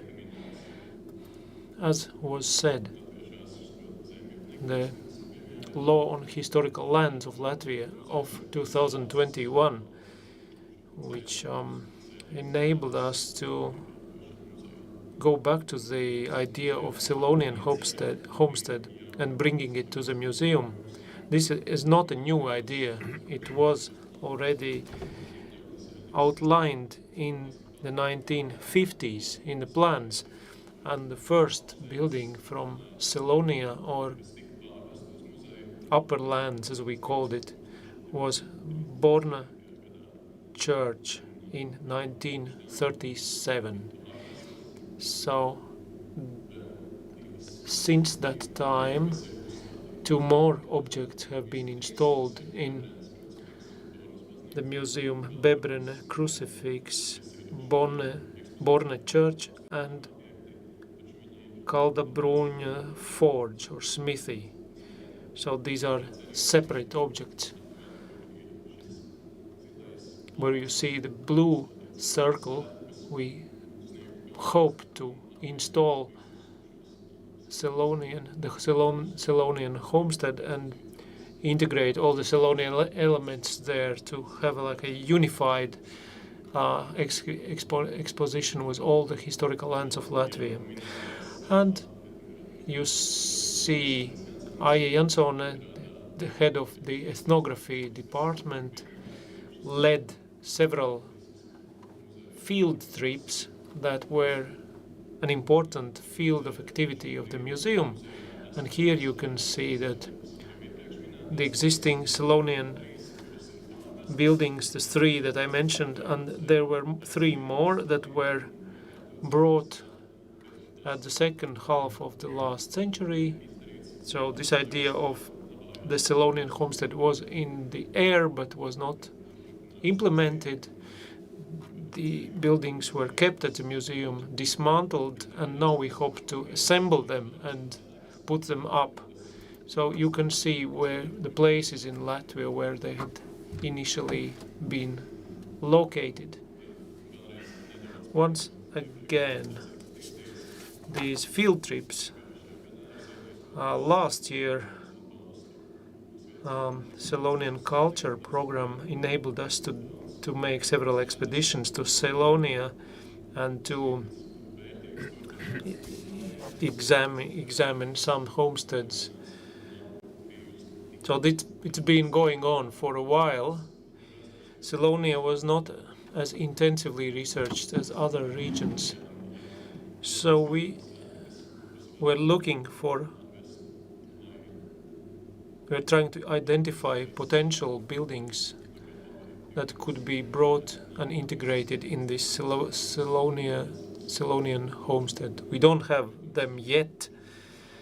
Also, we tried to collect items, document popular culture or folk culture, also to train our staff about how to organize such ethnographical field trips. I was at the Faculty of Architecture, but we did not have the pleasure to take part in such expeditions that were organized at the beginning of the 20th century. So this was a very enlightening and useful for us to learn. As I said before, this is the first Selonian building. This is Borne Church. I took the picture a couple of days ago, and I will move on to my presentation and say that during the field trips we not only explore buildings, but we also look at places where the buildings have been taken from. Quite often it's not registered exactly where they were taken from, so we try to see what exactly the place looked like, what was left there. So Kaldebruņas forge or smithy, as it's being dismantled. So it's the second building that's brought to the museum from Selonia. And last year we also found the exact spot where it used to stand. Colleagues had been going on such trips before, and they've been coming close, but they hadn't found the exact spot. So we managed to do that. This is how this building looks today in our museum. And the third object, which I mentioned, was crucifix from Bebrene, or the Crucifix of Hopes, in 1976. And you can see last year we identified the spot where it was taken from, and we also interviewed a mister who lives there and who remembered that the crucifix used to stand there, and when the road was rebuilt, then it was moved to the museum. And now you can see it here at the museum exposition as it stands. Now, 3 buildings that have been transported to the museum but have not been yet assembled. That's Ķirmeļi barn from Mazalve parish. And last year we went to this place to see what's happening there in this farmstead after the barn has been taken away, and we found the spot on which it used to stand. So the second building is a bird shed, and here you see the place where it used to stand in Bebrene near Ilūkste, already overgrown with a forest. Since the archives do not keep the picture of the facade of this building, so you see an analogous building from Domas, the place, the house name. The part of the barn to the left and the cart room or cart shed to the right. So that's an example of buildings that have not been found so often in Latvia. So barn and cart house under one roof. It's a rarity. And the third building is the living house of Putraimiņi, of the landowners. It used to look like this in 1969, and what's particular about it, it used to have two families living. So it has a mantelpiece with two entrances, and I would dare say I don't think we have another building like this in Latvia, but I haven't found it so far, so it's really unique. Here you see the house Putraimiņi as it initially was, and probably some people have noticed, or there is a cattle shed.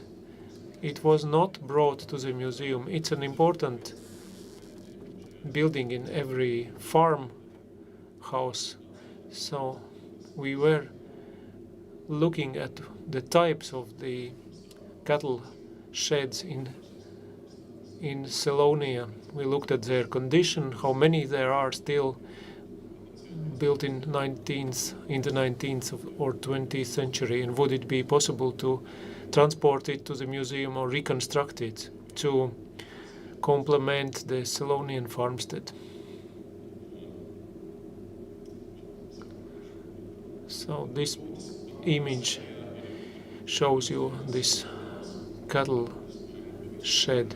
These are stone buildings, fully or partially, and here you see the angular cattle shed. It looks like a letter L or letter U. It's a typical building method in Selonia. And these buildings typically have sheds at one of these wings, and then you see the haystack there at some point of this angular building. So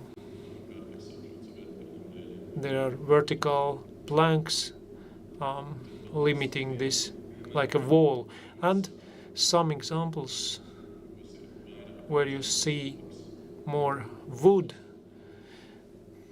so timber constructions. You will be able to look at them later, but as I said, stones are used often in these angular parts in this U-shaped building. But there are some of the buildings that are basically or mainly built of timber. Of course, they are not in a good shape, therefore it complicates our work with transporting them or moving them or creating replicas. And often we see that the shed has been reconstructed. It has been an angular building with logs down to the very foundations, but then it's been transformed over the course of time.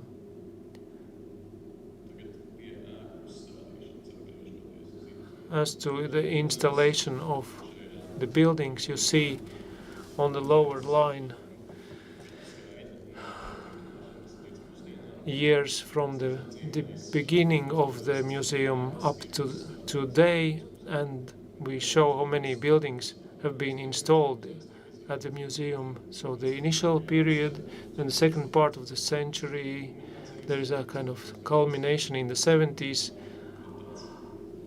and then a kind of silence that started at the beginning of the 21st century. So we hope to change this dynamics and be more active in our activity. So it's always been the case that at regular intervals new buildings are brought and new activities are started. So again, you see these buildings which we brought from Selonia. We only have 2 farmsteads in museum where all buildings are from one farmhouse. They are mix and match from different places. At the time being,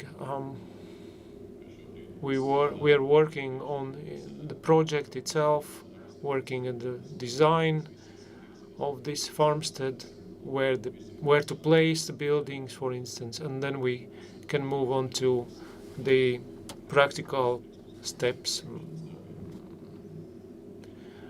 mounting these buildings and organizing the exhibits. And the farmstead as a final result is a valuable asset, and we hope to live to see it implemented, but also the process of assembling it from field trips to building the houses. As the previous presenters mentioned, many people don't know how to produce logs, how to lay roofs. So that's an opportunity to show the visitors how this is done and to document the process. Thank you. Is there any questions? Paldies Jānim Zemgum. Thank you, Jānis Zemgus Jātnieks, for this useful vision into museum's future. Do you have any questions?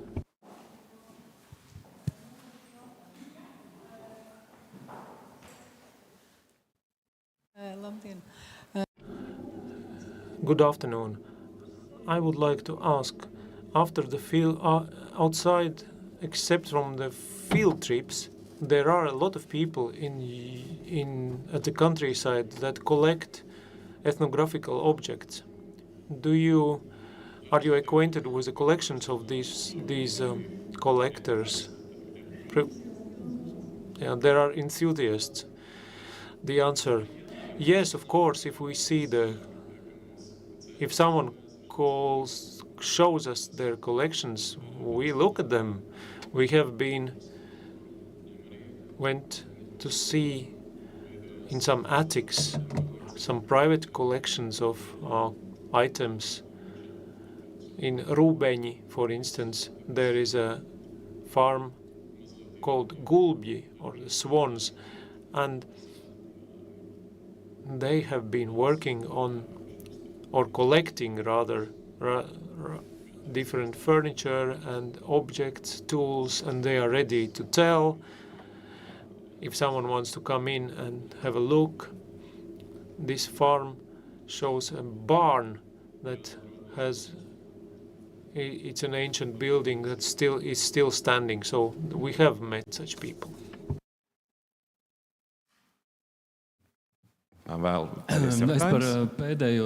About your last slide, you mentioned that the museum is a process, and also the building that is gradual.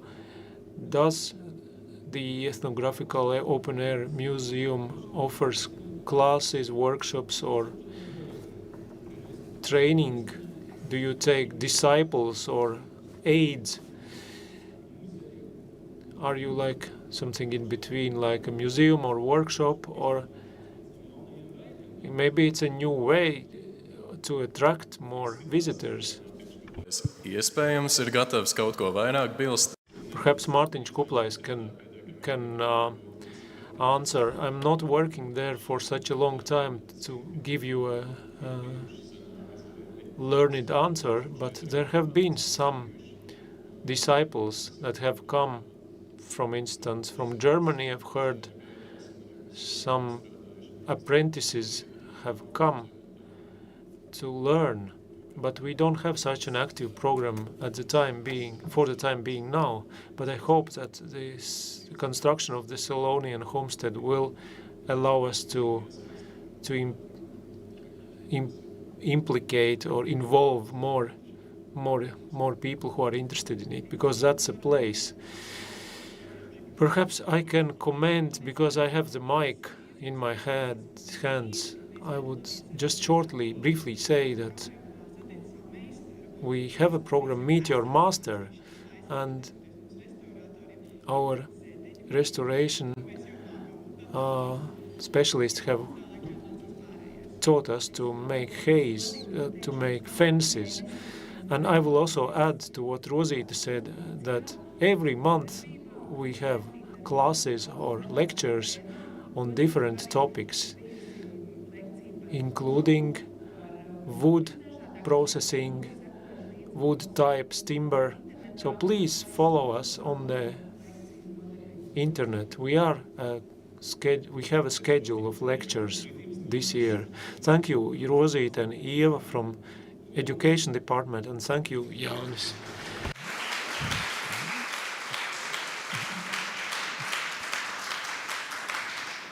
Un muzeja simtgades konference. Our Centenary Conference is nearing its conclusion, and for the summary, I would like to invite the Deputy Director, Main Collections Keeper, Mārtiņš Kuplais.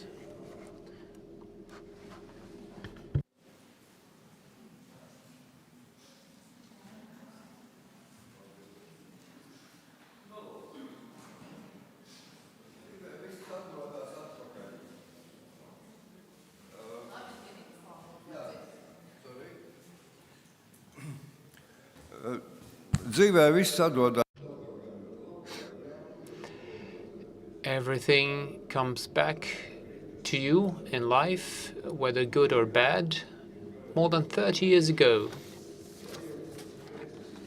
we had a project, stool maker,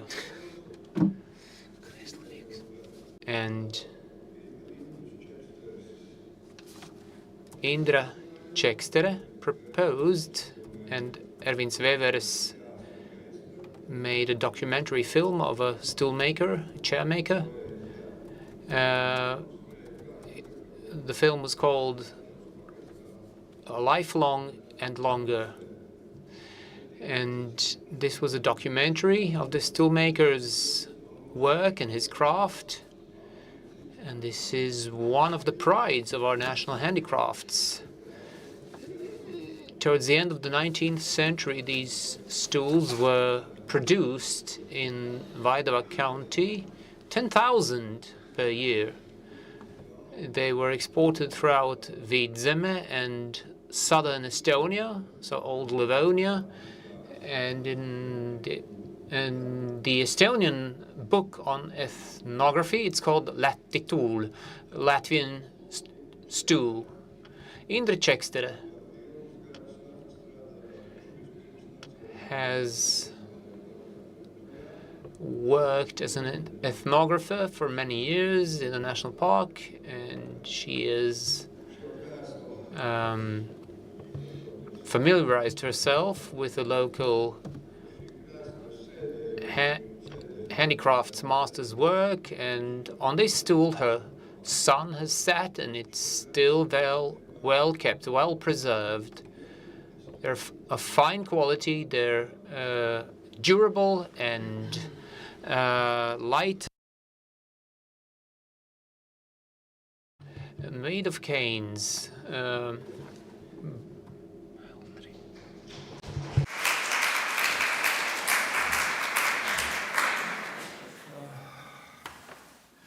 Pavisam nesen,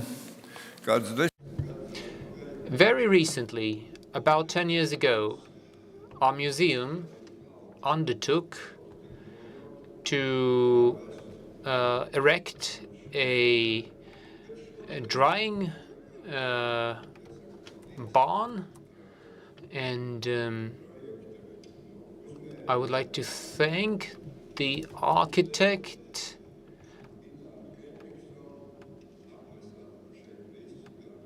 Inar Henriksson brought us the complete documentation of this. I hope we will be able to carry on this work one day. Thank you, Inara.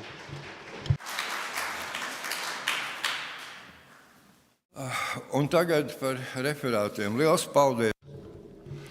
And I would like to thank our guest speakers, I hope we listened attentively. We all depend on collaboration on a European and global scale, and I hope that at least between the Baltic open-air museums we will have a regular collaboration, not only on the level of directors or management, but also organizers of events, restaurators, and possibly human friendship.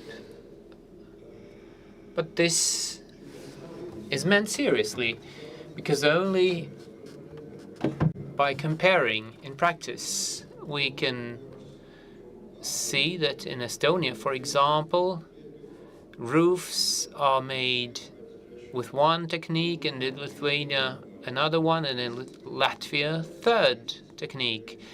And there is not a better or a worse technique. Every 10 years, a roof made of hay or canes has to be renovated. In the early 1950s, we had 40 buildings on the museum territory, 50 exhibits overall, and we were busy by setting up new roofs all of the time, not by adding new exhibits to the museum. And that's exactly what has been happening in the past 5 years in the museum. All of our funds are spent on renovating our buildings' roofs. The rush or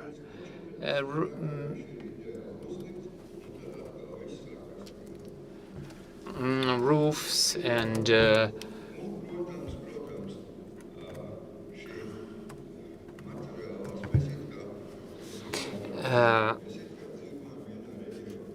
Baltic states are one region with comparable cultures, but the differences matter as well.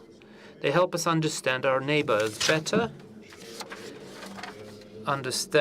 help them understand us better, thus complementing each other.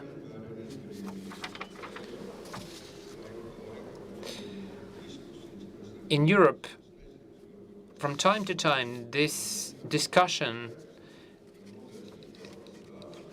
resurfaces. What is a museum?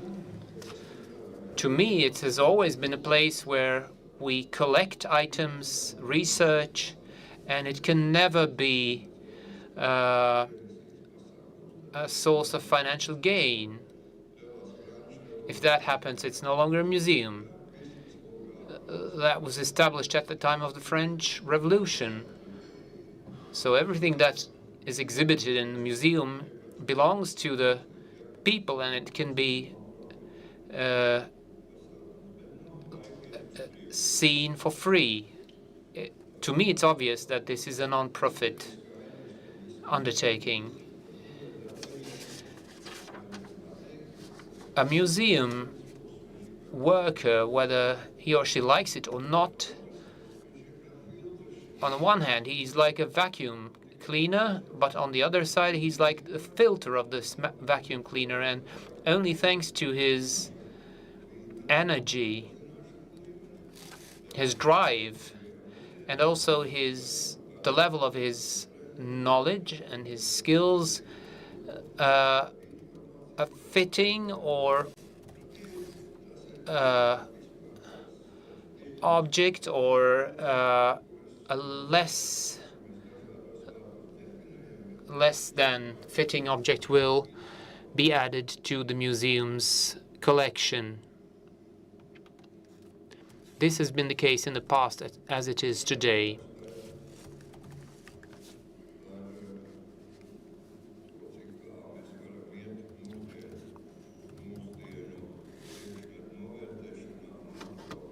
To what measure can we assess objects of our day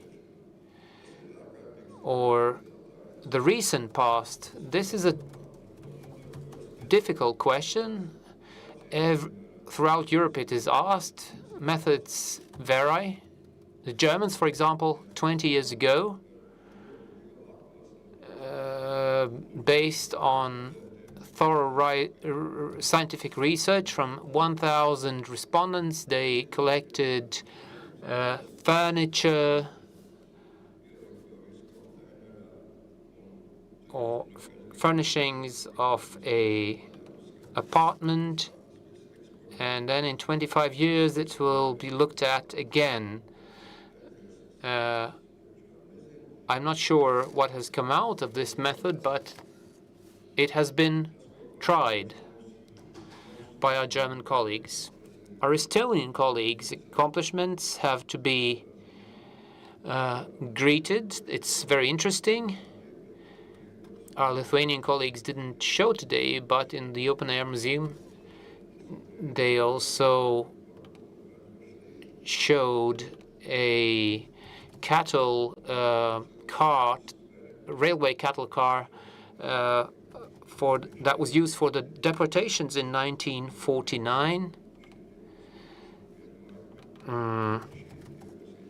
But to me, the exhibits of a museum cannot be unlimited in time. We have to focus on certain eras. Another question: does an adult today visit the museum with his child, or is it the other way around, the child with his parents? Is the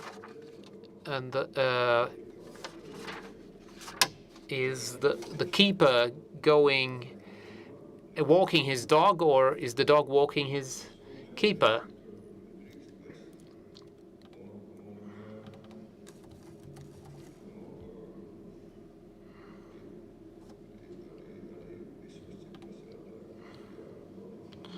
So these are issues that we have to reflect on critically.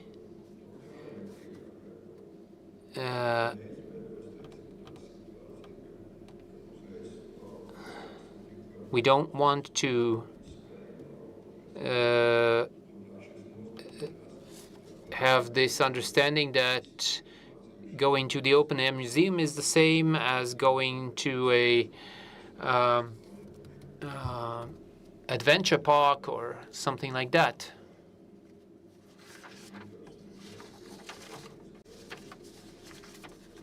To me, my memory of the open air museum is that when in the 6th grade I went there and we were playing war, and then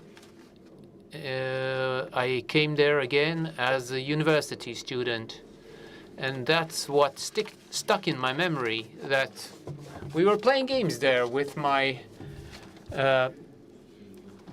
pals when I was a kid. And finally, our international visitors.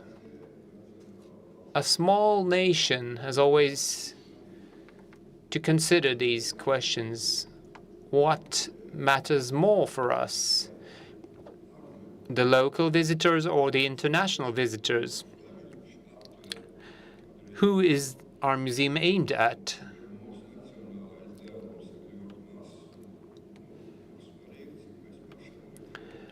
Perhaps it's not so important what the local visitors see, how many come to the museum. The international visitors are more important, or is it the other way around? To me, the primary audience is always our own people and the number of visitors from the local population.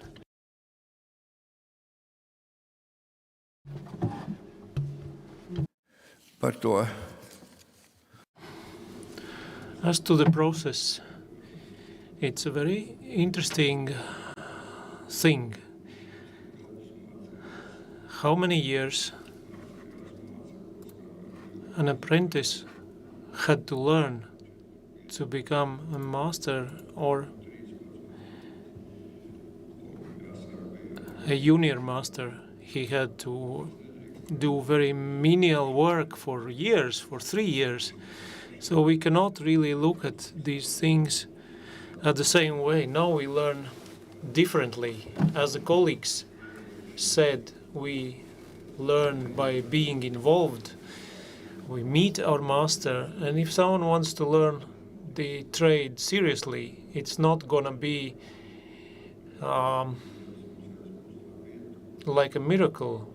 The open-air museum is not a place which will provide continuous flux of training where everyone will be able to come, an apprentice like for years, 1 year or 2 years or 3 years. Because what's happening when he becomes a master, when he turns to be a master, he will have to have learned lucrative profession, and 50-50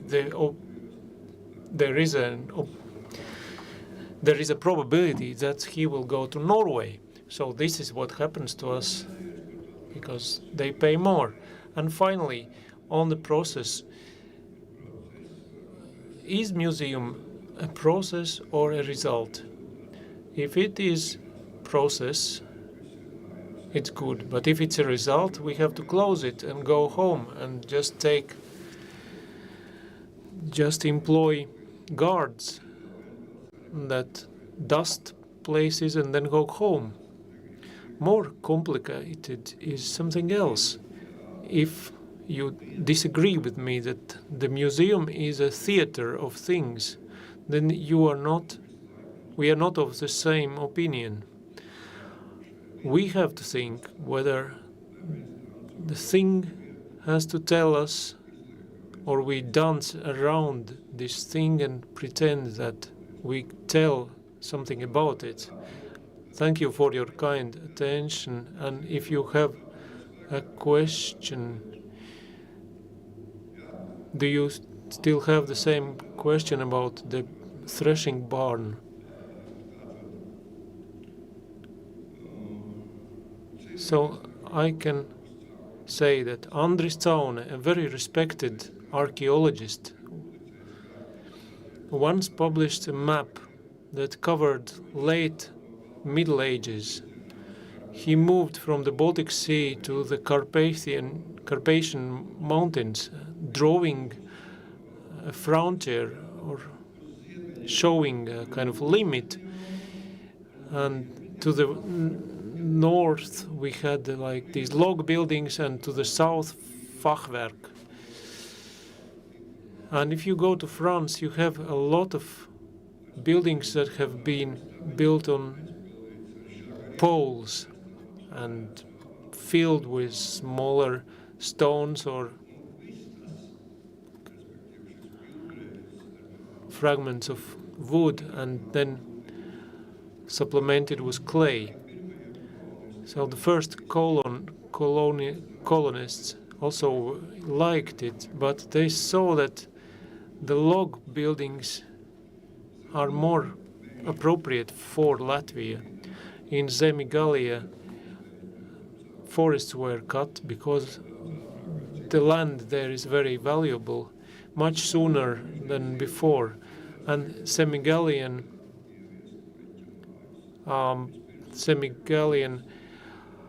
landowners, large landowners, tried to introduce houses built with clay. How to fix it with twigs or other materials. It used to work, but it worked ultimately like they did not let peasants have logs. They said, you have clay there, please use it. But as soon as these limitations were removed, these clay buildings disappeared. If you want to see a clay farm shed or in Everti. I don't remember which parish it is. It is in Semigalia, Bargales parish. If you see such a building, it is a monument of architecture. A house, a barn, a shed, you can go there and see it. That's about this type of buildings. Thank you for your kind attention.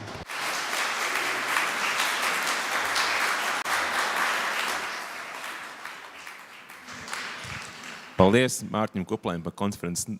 Thank you, Mārtiņš Kuplais, for this roundup, and thank you all speakers for your contribution to the knowledge, to the collection of knowledge. But yes, indeed, Miķelis, what is this day about? A decision was taken 100 years ago, and now we are here and discuss various topics and this potential and the huge wealth we possess in our museum. I would like to thank, on behalf of the museum, both the Latvian society and their technical support, which enabled us to be here in the White Hall. Thank you to the interpreters who were sitting here and interpreting for you.